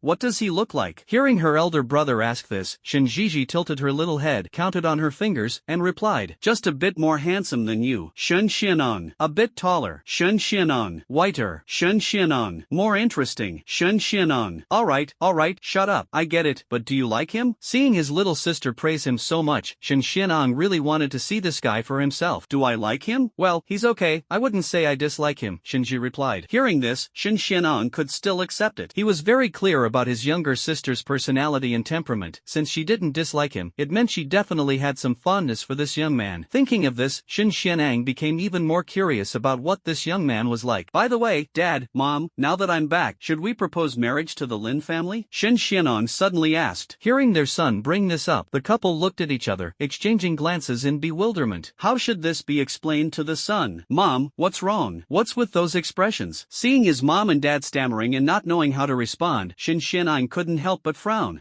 Well, son, Mom doesn't know how to tell you this. It's just that some time ago, your grandpa Lin came to our Shin family. Su-rong stammered, not knowing how to put it into words. Mom, just say it directly. Why did Grandpa Lin come to our house? Well, your Grandpa Lin came to our house to call off the engagement. In the end, Su-rong still told her son. Call off the engagement? Shen Xianong's expression instantly turned cold. Why? Why did Grandpa Lin call off the engagement? Wasn't this matter agreed upon by Grandpa Lin and my grandfather back then? Shen Xianong couldn't help but question. Seeing that the matter could no longer be concealed, Su-rong decided to tell her son the truth. At first, we didn't know why old Master Lin broke off the engagement. Later, we found out that the reason he cancelled the engagement between you and that girl Muxue was because he wanted her to marry someone else. Marry someone else? Who? Shen Xianong's brows furrowed even deeper. Seeing this, Shen Yuan and Su-rong exchanged a glance, pondering whether or not to tell their son the truth about this matter. But in the end, Su-rong still told Shen Xianong the truth. That girl Muxue is marrying the person I just mentioned to you, the young man who was engaged to your sister. Crack! Shen Xianong seemed to be struck by lightning, standing frozen in place. The person Lin Muxue is going to marry is actually the same person who was engaged to his little sister. What is this? Stealing my fiancé and hitting on my sister? Who the hell can tolerate this? With a sudden swish, Shen Xianong stood up completely, his face full of coldness. Dad, Mom, where is this person now? Seeing this, Su-rong quickly pulled her son to sit down. Actually, they didn't know about this matter at first. When old Master Lin came to the Shin family to break off the engagement, he didn't tell them that Lin Muxue and Su Shur-san had a marriage agreement. It was later, just 2 days ago, when the arbitration court went to deliver the betrothal gifts to the Lin family, that they found out. They finally understood why the Lin family annulled the engagement. It was to have Lin Muxue marry that young man. Although this matter made Su-rong, Shen Yuan, and the elder of the Shin family very angry, after all, the engagement between Lin Muxue and Shen Xianong was merely a verbal agreement. If one were to be strict about it, it didn't really count. Therefore, the Shin family did not make a fuss and chose to endure it, not wanting to ruin the harmony between the Lin and Shin families over this matter. Son, don't act impulsively. The engagement between you and that girl Muxue was just something casually mentioned by your grandfather and Grandpa Lin. There was no formal written agreement, so it doesn't really count. If the Lin family wants to marry off that girl Muxue to someone else, our Shin family has no right to stop them. Mom, I know, but I'm going to find him not just for this matter. I'm doing it for my little sister's marriage. If someone wants to be my sister's summoner's husband, they must first pass my test. Didn't he win the summoner tournament championship for our Dragon Nation? I won't make it too hard for him. If he can last 1 minute under my hand, I'll agree to let my sister marry him. Otherwise, he shouldn't even think about it. Actually, Shen Xianang and Lin Muxue don't have any emotional foundation. Even if Lin Muxue breaks off the engagement with him and marries someone else, he wouldn't feel heartbroken or anything, since the two of them have only met once so far. Moreover, Shen Xianang already has someone he likes, a female officer in the military. However, as a man, having his fiancée taken away by someone else is definitely something he can't swallow. Moreover, the person who stole his fiancée also flirted with his younger sister, which made Shen Xianang even more unable to swallow his anger. If this person truly has ability, that's one thing, but if he's just an empty-headed fool, Shen Xianang absolutely won't agree to Shen Jiji marrying him. Son, let me tell you this. Su Rong still wanted to persuade him, but at this moment Shen Yuan spoke up. Son, if that's really how you feel, your dad supports you too. Becoming a son-in-law of the Shen family isn't that easy. This young man named Su Shisan is currently at the Imperial Capital Academy, and it seems he just enrolled today. Shen Yuan supported his son mainly to let him test this young man named Su Shisan and see if he truly had the ability. Yuan, you. Seeing Shen Yuan say such a thing, the worried Su Rong, afraid the situation would escalate, tried to stop him but was interrupted by Shen Yuan. Alright, since it's come to this, let Xianan test that boy's strength. If he truly has the ability, we can feel at ease marrying Ji to him. If he doesn't, even if the arbitration court gets involved, our Shen family will annul this engagement. However, Xianan, you must act with restraint and not let the situation become too unpleasant. Don't worry, Dad, I know what I'm doing. Then, Shen Xianan got up and left, heading straight for the Imperial Academy. On the side, Shen Jiji was completely confused from start to finish. Her brother went to trouble Su Shisan? If Su Shisan can't beat her brother, does that mean his engagement with her will be annulled? Am I going to marry someone else again? She had finally managed to arrange a fake marriage with Su Shisan. Thinking of this, Shen Jiji hurriedly followed. Outside the main gate of the Imperial Capital Academy, Shen Xianang stormed straight ahead with an imposing presence. The gatekeeper saw this and tried to stop Shen Xianang, but Shen Xianang directly presented an S Academy token. The gatekeeper, upon seeing this, immediately let him pass without daring to obstruct. It should be noted that Shen Xianang was also a student of the Imperial Capital Academy. However, after entering C Academy, he went directly to the military for training and stayed there for 2 years. Just a year ago, when Shen Xianang was 23 years old, he advanced to a B-level summoner and became a student of S Academy. The military even directly issued him an S Academy token. It was precisely because of this that he became the captain of the hunting squad, going out on missions every day. However, he had not yet mentioned this to his family. After entering the Imperial Capital Academy, Shen Xianang went straight to the reception desk and used his identity from the S Academy to find out which academy and class Su Shisan belonged to. Afterward, Shen Xianang headed directly to the training area of Class 2 in B Academy. At this moment, the training area of Class 2 in Academy B, Instructor Guo Renmin was explaining the training requirements to these newly enrolled students. Just now, after the battle between Su Shisan and Zhang Xiong, Su Shisan's position as captain was firmly established, with no further objections. At the same time, these students were inwardly amazed by Su Shisan's identity and strength. Able to easily defeat Zhang Xiong, this level of strength is far superior to theirs, and the key point is that he is still so young. Who is Su Shisan? Just as Guo Renmin was giving a lecture to everyone, Shen Xianang had already stormed into Class 2's training area with an imposing aura. He immediately demanded, "Who is Su Shisan?" Seeing this, everyone looked at each other, their gazes involuntarily falling on Su Shisan. Lin Muxue was instantly shocked when she saw Shen Xianang. Why is he here? Could it be because of the annulment of the engagement? Who are you? How dare you trespass into the training area of our B Academy students? Which academy are you from? Seeing Shen Xianang trespass into Class 2's training area, Guo Renmin walked forward with a cold expression and questioned him. It should be noted that the academy has rules stating that students training in the training grounds must not be disturbed. Facing Guo Renmin, Shen Xianang showed no fear and said directly, "Instructor Guo, I am Shen Xianang from S Academy, currently a student under Chief Instructor Yang. My sudden visit today is to handle a personal matter. I apologize for the disturbance and ask for your forgiveness." Although Shen Xianang hadn't been at the academy for the past 2 years, he still knew Guo Renmin. After all, there were only about 20 or 30 instructors at the Imperial Capital Academy, and each instructor might oversee several classes. Shen Xianang was familiar with almost all of them. Currently, Shen Xianang is a student under Chief Instructor Yang of the S Division at the Imperial Capital Academy. This Chief Instructor Yang is one of the few S-level summoners at the Imperial Capital Academy. Upon hearing Shen Xianang introduce himself, Wei Runman also recognized him. Shen Xianang was quite famous at the Imperial Capital Academy. When he first entered Academy B, he was already called the most talented student there. Later, he joined the army, and all of this was something Guo Runman had heard about. Hearing that Shin Xianang had a personal matter to attend to, Guo Runman asked, "A personal matter? What kind of personal matter?" "I'm here to find someone," Shin Xianang replied. "Who?" Guo Renmin asked knowingly. Because he knew who Shin Xianang was looking for, he had just called out Su Shisan's name. "Looking for someone named Su Shisan," Shin Xianang replied. Hearing this, everyone once again focused their gaze on Su Shisan. At this moment, Shin Xianang also realized who Su Shisan was and turned his gaze toward Su Shisan. Seeing that everyone was staring at him, Su Shisan could roughly guess why Shin Xianang was looking for him. Just as Su Shisan was about to step forward, Guo Renmin spoke again. "This student Shin, it is currently training time. If you have urgent matters, you will have to wait until our training is over." Although Guo Renmin didn't know what Shin Xianong wanted with Su Shisan, since it was training time, as the instructor, he had to take responsibility. "Coach Guo, I am looking for this student Su Shisan because of some personal grievances. I hope you can make an exception." These words were spoken by Shin Xianong while staring directly at Su Shisan. Judging by his expression, it was clear he was here to cause trouble for Su Shisan. Su Shisan was not someone who was timid or afraid of trouble. He stepped forward and first said to Instructor Guo Renmin, "Instructor Guo, since Senior Shin here has something to discuss with me, I trouble you to make an exception." "Well, alright." Since neither of them had any objections, Guo Renmin agreed. Seeing that Su Shisan actually dared to step forward, Shin Xianong didn't underestimate him. He looked at Su Shisan and questioned, "Do you know who I am?" In response, Su Shisan smiled faintly and replied to Shin Xianong, "Senior Shin, didn't you already introduce yourself just now? If I heard correctly, your name is Shin Xianong, right?" "That's right." "Then do you know who my sister is?" Shin Xianong continued questioning. "Shin Jiji," Su Shisan replied. "Did you and my younger sister agree to a marriage proposal the day before yesterday? Is this true?" Shin Xianong continued to press. "That's right," Su Shisan also admitted decisively. Upon hearing this, everyone seemed to understand Shin Xianong's purpose for coming here. Could it be that because Su Shisan and his sister had a marriage agreement, he disagreed and came to cause trouble for Su Shisan? At the very moment they thought of this, the next second, a single sentence from Shin Xianong completely left them dumbfounded. "Do you know that the Shin family and the Lin family had a marriage agreement, and Lin Muxue is my fiancé? Are you aware of this?" "Yes, I know." Su Shisan continued nodding. At this moment, Lin Muxue also stepped forward. She looked at Shin Xianong and said, "Brother Xianong, the marriage agreement between us was just something casually mentioned by my grandfather and grandpa." "Shin, it doesn't count. From childhood to now, I've only ever seen you as an older brother. Now that I have already made a marriage agreement with junior brother Su, let's not get entangled in past matters." Lin Muxue's words were like a depth charge exploding in front of everyone. A big scoop. What an explosive scoop. Previously, Lin Muxue was Shin Xianong's fiancé, but now she's engaged to Su Shisan. What is this? This is stealing someone else's thunder. No wonder Shin Xianong came looking for trouble. Who could tolerate this? Even Guo Renmin on the side had a look of pure curiosity. "Muxue, my visit today is not about this matter. As you said, our engagement was merely a casual remark by our elders. There is no emotional foundation between us. A fine bird chooses the right tree to nest in. You are free to get engaged to anyone you wish, and I will not stand in your way. However, today, I am here for the matter concerning my younger sister. To become my brother-in-law, not just anyone will do. He must pass my test first." Although Shin Xianong said this, it was clear to everyone that he was only causing trouble because his fiancé had been taken by Su Shisan. In response, Su Shisan stepped forward and said, "Senior Shin, what do you intend to do?" "Very simple. If you're truly a man, tomorrow at 10 a.m., at the Academy's dueling arena, you and I will have a match. If you can last 1 minute under my hand, I will acknowledge your strength and your qualification to become the son-in-law of the Shin family. So, what do you say? Do you dare?" Shin Xianong directly issued a challenge to Su Shisan, and it was done in front of a large crowd. If Su Shisan refused, he wouldn't be considered a man. As a result, Su Shisan directly responded, "Alright, I accept. Tomorrow at 10 a.m., I'll be there on time. However, since it's a competition, there's no need to set a 1-minute limit. It's either victory or defeat." "Good kid, you've got guts." Shin Xianong couldn't help but regard Su Shisan a bit more highly for this statement. Since he didn't need to hold back, tomorrow he would let this kid experience the gap between him and a true powerhouse. "See you tomorrow at 10 a.m. in the Imperial Capital Arena. I hope you won't chicken out." After saying this, Shin Xianong turned around and left directly. Seeing this, everyone present looked at each other in confusion. What's going on here? Su Shisan stole someone else's fiancé, and now they've come to confront him, demanding a duel. News. Absolutely breaking news. By the end of today, this matter is sure to spread throughout the entire Imperial Capital Academy. Alright, everyone has left. What are you standing around for? Continue training. Guo Renmin saw this and quickly waved his hand, signaling everyone to continue training. On the other side, after after issuing the challenge, Shin Xianan left the Imperial Capital Academy. Just as he stepped out of the main gate, he ran into Shin Jiji, who was a few steps behind. "Ha, you haven't gone in yet?" Shin Jiji looked at Shin Xianan in confusion, thinking her older brother hadn't entered yet. "You're too slow, I've already seen that guy and come out," Shin Xianan replied. "What? You've already seen that guy and come out? What did you say to him?" Shin Jiji quickly asked. "Tomorrow at 10 in the morning, he and I will have a fight in the Imperial Academy's dueling arena," Shin Xianan replied. Hearing this, Shin Jiji was about to enter the academy but was stopped by Shin Xianan. "What are you doing? Are you worried about that kid?" "No, I'm worried about you," Shin Jiji replied. "Worried about me? Why are you worried about your big brother?" Shin Xianan found it somewhat amusing. "I'm worried you won't be able to beat him. That guy is really strong," Shin Jiji explained. Hearing this, Shin Xianan only found it even more amusing. "What? Little sister, if I don't beat the crap out of him tomorrow, you can stop calling me big brother from now on. Then I'll call you uncle." But dad wouldn't agree to that either. "Shin Xianan, you little brat, can you speak properly?" Shin Xianan pinched Shin Jiji's cheek hard, but she pushed him away. "Brother, who's joking with you? I'm serious. That guy is really strong. You might not necessarily be able to beat him." What Shin Jiji said was completely true, as she had witnessed Su Shirsan's strength firsthand. Back when he was in Dongshan Town, Su Shirsan faced one C-level summoner, Su Dashing, along with two D-level summoners, and completely crushed them in a 1-against-3 fight. Shin Jiji witnessed all of this with her own eyes. Shin Jiji thought her older brother was also a C-level summoner, which is why she believed Shin Xianan was no match for Su Shirsan and hurriedly tried to warn him. As for his little sister's warning, Shin Xianan found it even more amusing. "Little sister, if your big brother doesn't beat the crap out of that kid tomorrow, then I won't step foot in the Shin family home ever again." Tisk Shinji couldn't help but curl her lips. "Tsk my foot, let's go. You're not allowed to see that guy. Come home with me." After saying that, Shin Xianan directly grabbed Shinji's ear and took her back. Afternoon. In just one afternoon, a major piece of news spread throughout the Imperial Capital Academy. A student from College B had stolen the fiancé of Shin Xianan, the eldest son of the Shin family in the Imperial Capital. His fiancé was none other than Lin Muxue of the Lin family, the same Lin Muxue who had won the championship for Dragon Nation in the Summoner Tournament. Moreover, Shin Xianan personally came to the Imperial Capital Academy and issued a challenge to that student. The duel was scheduled for tomorrow morning at 10 o'clock in the Academy's arena. This explosive news spread through the Imperial Capital Academy like a plague. Not only did it spread throughout the entire Imperial Capital Academy, but certain people outside the Academy also learned about it. Imperial Capital, Lin family. The matter of Shin Xianan issuing a challenge to Su Shirsan quickly reached the Lin family as well. The head of the Lin family, Old Master Lin Songji, gathered his sons, namely Lin Mushua's father and several uncles, to discuss this matter. "Hongwon, Hongyu, what do you think we should do about this matter?" At this moment, Lin Hongwon, who was Lin Mushua's father, stepped forward and said, "Father, this is a matter between the young people. Since they want to duel, let them duel. This kind of thing is beyond our control. Father, if you ask me, you shouldn't have annulled the engagement with the Shin family back then. That boy has already taken a liking to our Yaya. If we marry Yaha to him, that Su Shirsan would count as a son-in-law of our Lin family. Why bother marrying that girl Mushue to him and thereby harming the harmony between the Lin and Shin families?" At this moment, Lin Mushua's uncle, who was also Lin Yaya's father, Lin Hongyu, stood up and spoke. "You don't understand anything." Old Master Lin directly rebuked Lin Hongyu. Because of this matter, Old Master Lin was aware of the hidden truth. Lin Mushue and Su Shirsan had already developed feelings for each other in private, and there was no way Old Master Lin would separate the two of them. Being reprimanded by his father, Lin Hongyu was displeased. He continued, "Father, I heard that little fellow Xianang is already a B-level summoner and has entered the S Academy of the Imperial Capital Academy. A B-level summoner at such a young age has limitless potential in the future. Although you let Mushue marry that Su Shirsan to secure a promising talent for our Lin family, have you considered whether this young man named Su Shirsan will truly achieve greater success than Xianang? He might not even surpass him." Hearing this, Old Master Lin fell silent, because he knew and had thought about this matter. This young man named Su Shirsan won the Summoner Championship for Longhua, showcasing extraordinary talent. However, Shin Xianang from the Shin family is also a once-in-a-decade genius. Between these two, it's truly hard to say whose achievements will surpass the others in the future. However, since the engagement has already been called off, Old Master Lin no longer dwells on this matter. He said, "At this point, what's the use of discussing it? Since these two young people want to resolve this matter through a duel, I'm also curious to see who is stronger between the two of them. Of course, it's that boy Xianang. I heard he's already a B-level summoner." Lin Hongyu immediately replied. "There's a 4 to 5 year age gap between them. It's not a fair comparison," Lin Hongwen corrected. After finishing today's training, Su Shirsan and Lin Mushue walked back to the dormitory together. "Junior brother Su, I'm really sorry about about today. If it weren't for me asking you to fake a marriage with me, Shin Xianon wouldn't have come to trouble you. Senior sister, you're being too polite. Didn't that Shin Xianon say today that he wasn't here because of that, but because of his sister? Su Shisan said indifferently. Although he said that, Su Shisan could also tell that the main reason Shin Xianon came to trouble him was because of Lin Muxue. However, Su Shisan is not someone who fears trouble. Since he already agreed to Lin Muxue, there's nothing to complain about. Moreover, Su Shisan had long wanted to spar with a B-level summoner to test his current strength. He just hadn't found a good opportunity. Today, Shin Xianon came and specifically requested a duel with him, which happens to be a perfect chance. Evening. Su Shisan couldn't be more eager. By the way, junior brother Su, you were really impulsive today. Shin Xianon has been away from the academy for 2 years, staying in the military all this time. I heard he's already a B-level summoner. Tomorrow, when you face him, your chances of winning. Don't worry, senior, I know what I'm doing. Su Shisan still didn't take it seriously. Thinking about the oppressive presence of the Flame Demon 457 that Su Shisan summoned during the summoner tournament that day, Lin Muxue no longer felt worried. However, Lin Muxue had one question she wanted to ask Su Shisan. Why did he choose Shinjiji from the Shin family? Could it be because he liked her? But since Lin Muxue had previously promised Su Shisan not to interfere with their freedom, she swallowed the question back just as it was about to leave her lips. 9:30 in the morning. The dueling arena of the Imperial Capital Academy. At the center of the Imperial Capital Academy, a massive dueling arena was constructed. Well, alright, usually, competitions organized by the academy are held in the dueling arena. Today, the academy did not organize any competitions, but the dueling arena was still bustling with activity. A massive crowd had gathered, nearly 1,000 people, creating a sea of humanity at a glance. Inside the Imperial Academy's dueling arena, the crowd was packed and noisy, with everyone engaged in heated discussions. The next day. Whoa, this is some major gossip. A student from Academy B snatched away Shin Xianon's fiancé from the Shin family. This is absolutely explosive. Hey,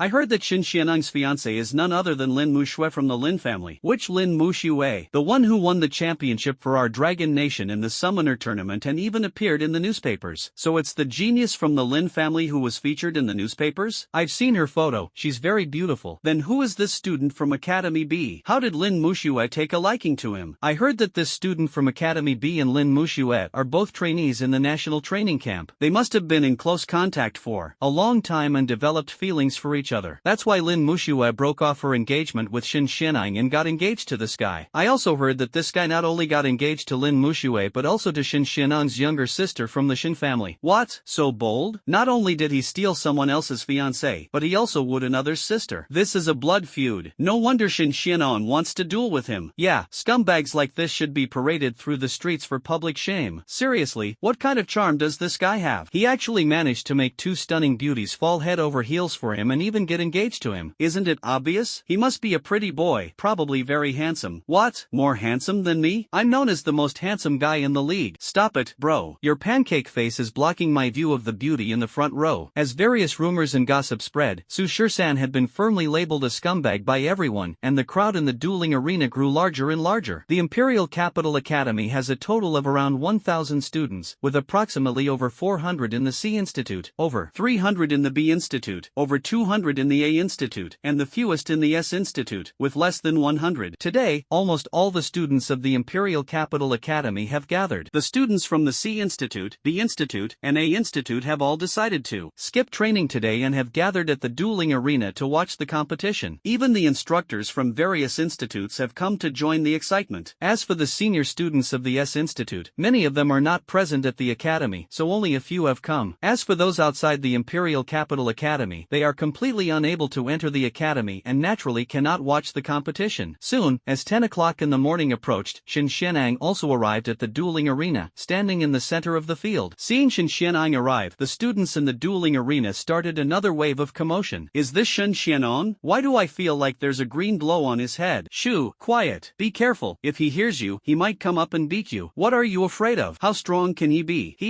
You must be new to Academy C, right? You don't even know Senior Shin Xianon. Let me tell you, Senior Shin Xianon reached the rank of C-level summoner at the age of 20 and entered Academy A of the Imperial Capital Academy. After training in Academy A for over a year, he directly joined the military and stayed there for more than 2 years. I heard he's just turned 24 this year and is already a B-level summoner. He was once known as the most talented student in both Academy B and Academy A of the Imperial Capital Academy, and now he's already joined Academy S. Wow, that's incredible. What about the kid who's dueling him? That kid? I heard he's just a student from Academy B, and his strength is probably only at the D-level summoner rank. A D-level summoner? A D-level summoner against a B-level summoner, there's absolutely no comparison. How did that kid dare to accept the challenge? Young and reckless, I guess. This time, that kid is in for it. He stole Shin Xianan's fiancée and even flirted with his sister. He's probably going to get beaten half to death today. Amid everyone's chatter, Su Shisan also stepped onto the dueling arena to face Shin Xianang. Su Shisan's appearance caused another commotion. Is this the pretty boy? Doesn't look that handsome to me, nowhere near as good looking as the most handsome guy in the league. Me. Mirrors for sale. Mirrors for sale. Hey brother, want to buy a mirror? Buy your sister. My handsomeness is beyond question. Who dares to doubt it? Who dares to doubt it? Damn it, I can't take it anymore. Brothers, get him for me. On the stage, seeing Su Shisan arrive on time, Shin Xianang couldn't help but look at him with newfound respect. Good lad, I knew I wasn't wrong about you. Just the fact that you dare to step onto this stage qualifies you to be a son-in-law of the Shin family. However, that's not enough, you still need to show some real skills. Senior, spare me the nonsense. The sooner we finish, the sooner we can leave. Let's not delay lunch. Good lad, since you're so confident, as your senior, I must give you a proper grilling to show you what it means that there's always someone better out there. As Shin Xianang let out a low shout, two dimensional gates slowly appeared beside him. From one of the dimensional gates emerged a three-legged summoned beast, resembling the legendary three-legged golden toad. To put it bluntly, it looked like an oversized warty toad. Its skin was wrinkled and covered in small yellow bumps, with a pair of large, rolling eyes and an enormous mouth, making it look extremely disgusting. From the other dimensional gate came a giant leopard cat with black and brown stripes all over its body. Its pair of ghostly blue eyes appeared exceptionally eerie. However, purely in terms of momentum, Shin Xianang's two summoned beasts are C-level summoned beasts, not B-level summoned beasts. It is very clear that Shin Xianang is already confident enough that he doesn't need to summon his B-level summoned beast to deal with Su Shisan. In response, Su Shisan said to Shin Xianang, Senior, you'd better summon your B-level contract beast. Two C-level summoned beasts are no match for me. This was not Su Shisan exaggerating, because with his current strength, C-level summoned beasts were indeed not enough to pose a threat to him. But when Shin Xianang heard these words, they sounded like blatant mockery. Kid, I hope you have the strength to back up those words later. Since Senior doesn't want to go all out, I'll have to knock your two summoned beasts off the stage first. As he spoke, Su Shisan also mobilized the dimensional energy within his consciousness and summoned Birdbeak Dr. 049 and Big Peanut 173. As for the other containment items, Su Shisan did not summon them for the time being. After all, dealing with two C-level summoned beasts didn't require their help. Upon seeing Su Shisan's summoned beasts, the students in the dueling arena were all dumbfounded and couldn't help but discuss. What the heck are this guy's summoned beasts? A humanoid creature with a bird's beak and a strange sculpture? Is that thing really a summoned beast? Isn't it just a pile of concrete? Hey, this is really the first time I've seen such a strange summoned beast. Not only did the students watching in the dueling arena find Su Shisan's summoned beast bizarre, but even Shin Xianang on the stage thought Su Shisan's summoned beast was extremely peculiar. What on earth are these two summoned beasts? Why do they look so weak? However, the students of Class 2 in Academy B showed solemn expressions upon seeing 049 on the stage. Perhaps others were unaware of how terrifying 049 was, but they knew all too well. They had witnessed the duel between Su Shisan and Zhang Xiong yesterday. That bizarre creature with a beak-like mouth had terrifying combat power, easily crushing two D-level summoned beasts. Its true strength was likely at the C-level. However, they were equally puzzled about Dahua Shang 173. A concrete sculpture? What a weirdo. Among all these people, only Lin Mushui and Lu Huanyu and their group knew the terrifying nature of 049 and 173. Shin Xianang no longer dwelled on what exactly Su Shisan's summoned beast was and immediately ordered his illusionary golden toad to charge forward and launch an attack. The three-legged psychedelic toad charged forward and suddenly opened its mouth wide, spitting out a huge, slimy tongue. The tongue was incredibly long, extending up to over 10 meters. However, its speed was far too slow, making it impossible to hit the agile 049. 049 could be seen dodging repeatedly, swiftly closing in on Shin Xianang's psychedelic toad. So fast. In the distance, Shin Xianang was also astonished by 049's speed. In just the span of a single breath, 049 had already closed in on the illusionary golden toad. His hand suddenly radiated a brilliant blue light as he struck the massive toad. The skin of this massive toad was exposed, and logically speaking, its defense shouldn't be strong. It wasn't like those turtle shell-type summoned beasts or the insect-type summoned beasts with exoskeletons, which naturally came with armor-like defenses. On the stage, however, when 049 struck the massive toad, it felt as though he was hitting a highly elastic piece of silicone. The force was completely absorbed by its boneless, soft body, causing no harm to it whatsoever. Immediately, the psychedelic golden toad turned around, its slimy tongue rolling towards 049 again. Seeing this, 049 dodged once more with a swift movement, then continued attacking the giant toad. However, this giant toad had an incredibly flexible body, as if it were practicing Tai Chi, dispersing all the incoming force evenly. This left 049 momentarily at a loss for how to deal with it. Seeing this, Shin Xianong in the distance couldn't help but sneer. His hypnotic golden toad is extremely difficult to harm unless faced with overwhelming power that it cannot withstand. Additionally, elemental attacks such as lightning or fire are the only types of attacks that can injure it. Not only that, his hypnotic golden toad possesses another incredible ability. The dense yellow bumps on its body can emit a colorless and odorless, hallucinogenic gas. Any summoned beast fighting against it will unknowingly inhale this gas, leading to hallucinations and the loss of all five senses. Therefore, engaging in a prolonged battle with his hypnotic golden toad will inevitably result in being hypnotized and eventually swallowed by it. Meanwhile, as the hypnotic golden toad and 049 were locked in an intense fight, Shin Xianong immediately commanded the azure leopard cat to attack Su Shirsan's other summoned beast. Shin Xianong's phantom blue leopard cat, although not large in size among C-class summoned beasts and with relatively low defense, is extremely fast, making it a natural counter to all heavy summoned beasts. However, Shin Xianong's phantom blue leopard cat encountered something even faster, Big Peanut 173. When the phantom blue leopard cat dashed across the dueling arena like a ghost flickering on the field, it swung its sharp claws, slashing toward Big Peanut 173. But its attacks were all blocked by 173 one by one. No matter how fast it was, 173 could always intercept its attacks in the very last moment. This left Shin Xianong in the distance even more dumbfounded. A strange concrete sculpture was actually faster than his azure leopard cat. Not only was Shin Xianong dumbfounded, but the students watching in the dueling arena were also stunned. What is going on? Shin Xianong's two sea-level summoned beasts couldn't do anything to Su Shirsan's summoned beast. Is that young man on the stage really a student of the B Academy? Isn't the B Academy full of D-level summoners? 049 and that big toad have been locked in a fierce battle. 049's attacks landed on it without any effect, or rather, with very little effect, unable to cause any fatal damage to it. After a long time, 049 grew impatient, leaping into the air. Flames burst forth from his palm, and scorching tongues of fire lashed out at the illusionary golden toad, roasting it alive. The intense heat caused the skin on the giant toad to burst open, making it cry out in pain. Enraged, it extended its enormous tongue once more, attempting to swallow 049 whole. But in the next moment, 049's eyes glowed with a brilliant blue light, as did his hands. He grabbed the giant toad's tongue and flung it off the arena, eliminating the creature. The arena match had two mandatory rules. First, no means shall be used to cause serious injury or death to the opponent's summoner. Second, if a summoned beast is knocked off the arena, it is considered eliminated. Therefore, Shin Xianong's illusionary golden toad has already been eliminated. Even if 049 hadn't thrown it off the arena, another fire attack on the toad would have rendered it incapable of fighting. On the stage, the students watching in the dueling arena were instantly shocked and stood up when they saw 049 unleash flames. Special skill. It's actually a special skill, and it's a fire-type special skill. Oh my god, could that be a B-level summoned beast? Not only B-level and above summoned beasts can have special skills. That bird-beaked monster probably isn't B-level. It should naturally come with a special skill. This pretty boy's summoned beasts are way too extraordinary. What kind of heaven-defying existence are they? A low-level summoned beast possessing a special skill, this probability is just too low. Everyone was amazed, just like when 049 first used its flame attack during the summoner tournament, leaving everyone in awe. However, a few people were already accustomed to it, such as Lin Muxue, Lu Huangyu, Zheng Sifan, and others. They had already witnessed 049's various abilities during the summoner tournament, so they were no longer surprised. Over there, the giant Peanut 173 seemed to have had enough of playing with the azure blue leopard cat. Facing the attacks of the azure blue leopard cat, it no longer blocked them. In just a few moments, it twisted the limbs of the azure blue leopard cat, rendering it completely incapable of movement. Although Shin Xianong's azure blue leopard cat was very fast, its defense was weak. It was highly effective against bulky summoned beasts, but 173, being even faster, happened to counter it perfectly. So, 173 also easily subdued it. The hypnotic golden toad was blasted off the stage, and the azure leopard cat lost its combat ability. Su Shirsan looked at Shin Xianong in the distance and said calmly, "Senior Shin, I told you, just two C-level summoned beasts are not enough to threaten me. I hope you can show some real skill and summon your B-level summoned beast." Seeing this, the students watching in the dueling arena exchanged glances and couldn't help but discuss. No way, Senior Shin's two C-level summoned beasts couldn't do anything to him? This student from the B Institute is pretty strong. This pretty boy does have some skills, no wonder he's managed to captivate Senior Shin's fiancée and sister. skills? I don't think so. It's probably because his summoned beast is too unique, which just happened to counter Senior Shin's C-rank contracted beast. But this guy actually dared to boast about letting Senior Shin summon a B-rank summoned beast. Isn't that way too arrogant?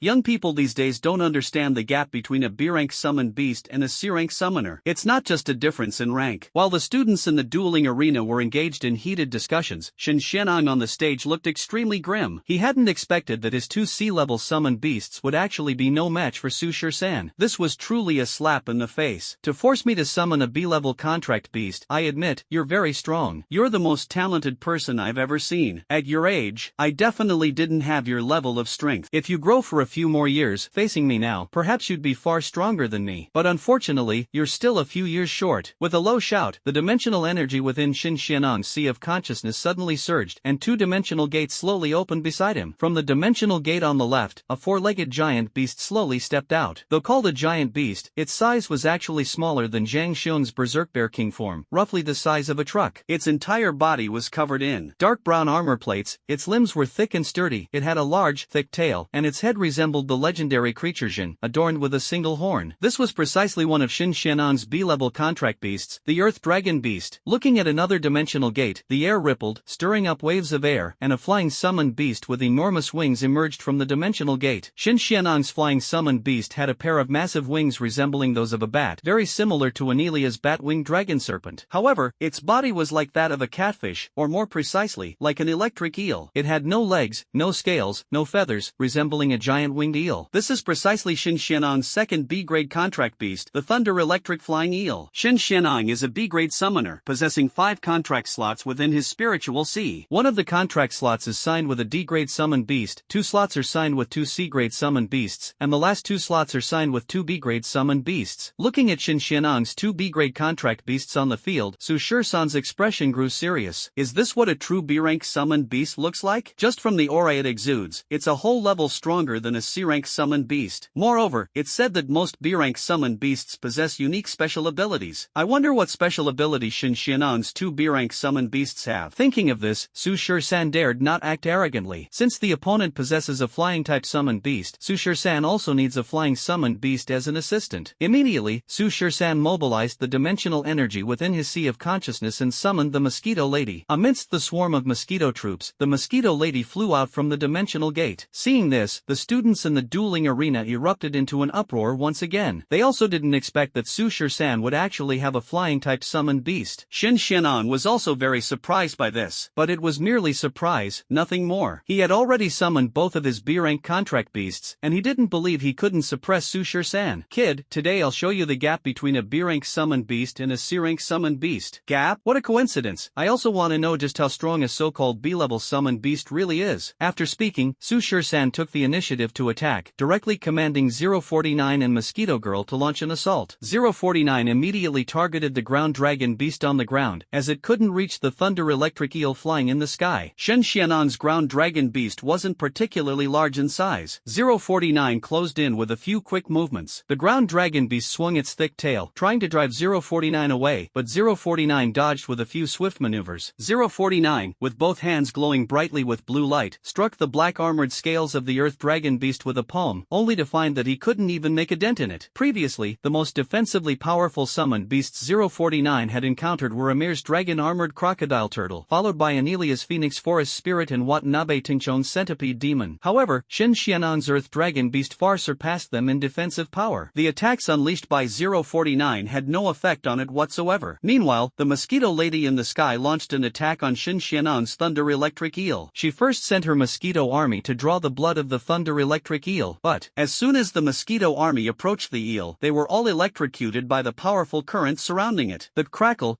sound was like setting off firecrackers. Seeing this, Su Shisan's gaze sharpened. Lightning? Shin Xian'ang's flying summoned beast was actually surrounded by lightning. Seeing this, the mosquito woman dared not let her mosquito army approach. Instead, she personally took action, launching an attack on the lightning flying eel at an incredible speed. The sharp horn on her head, resembling a long spike, and her side-like arms became like a lightspeed flying dagger in the air, relentlessly attacking the lightning flying eel. But Shin Xian'ang's thunder electric eel was not at all slower than the pre-evolution Mosquito Girl. For a moment, the two summoned beasts were entangled in a fierce fight, unable to determine a winner. Seeing that Su Shisan's flying summoned beast could go Tototo with his thunder electric eel, Shin Xianong's expression grew even more serious. He knew he had to end the battle quickly. The young man before him was not to be underestimated. On the ground, the Earth Dragon Beast once again swung its thick tail, driving 049 away from its vicinity. Seeing the distance was just right, Shin Xianong immediately commanded his Earth Dragon Beast, Quicksand Confinement. Following Shin Xianong's command, the Earth Dragon Beast stomped its sturdy paw on the ground. Suddenly, the rocky ground beneath 049's feet turned into soft grains of sand. 049's legs immediately sank into it, and in the next second, the sand reverted to solid rock, directly trapping 049's legs within the rocky ground. 049 tried to break free but found the confinement exceptionally firm. For the moment, it couldn't escape. As 049 attempted to struggle free, Shin Xianong immediately commanded the Thunder Electric Eel in the sky, use lightning attack. Upon receiving Shin Xianong's order, the Thunder Electric Eel, which was entangled in a fight with Mosquito Girl in the sky, immediately shot a purple lightning bolt from its mouth, striking down towards 049. At this critical moment, a black hole space quickly formed around 049, and with a dimensional teleportation, it broke free from the attack and reappeared in the distance. The Thunder Electric Eel's lightning attack missed and struck the surface of the giant stone platform, creating a half-meter deep pit, showcasing the power of that lightning strike. Everything that had just happened instantly left everyone present stunned, because just now, they had clearly seen that bird beach creature being restrained by Shin Xianong's Earth Dragon Beast using a special skill, but in the next second, it broke free. This left the surrounding spectators completely baffled. Shin Xianong's Earth Dragon Beast possessing a special skill didn't surprise them. After all, most B-level summoned beasts have special skills. What surprised them was, how exactly did that bird-beaked monster escape the restraint? And Shin Xianong was somewhat bewildered. He had just seen a black hole-like space suddenly appear beneath 049, and in the next second, it appeared in another location. It was rather eerie, and Shin Xianong's expression grew even more serious. He continued to command the Earth Dragon Beast,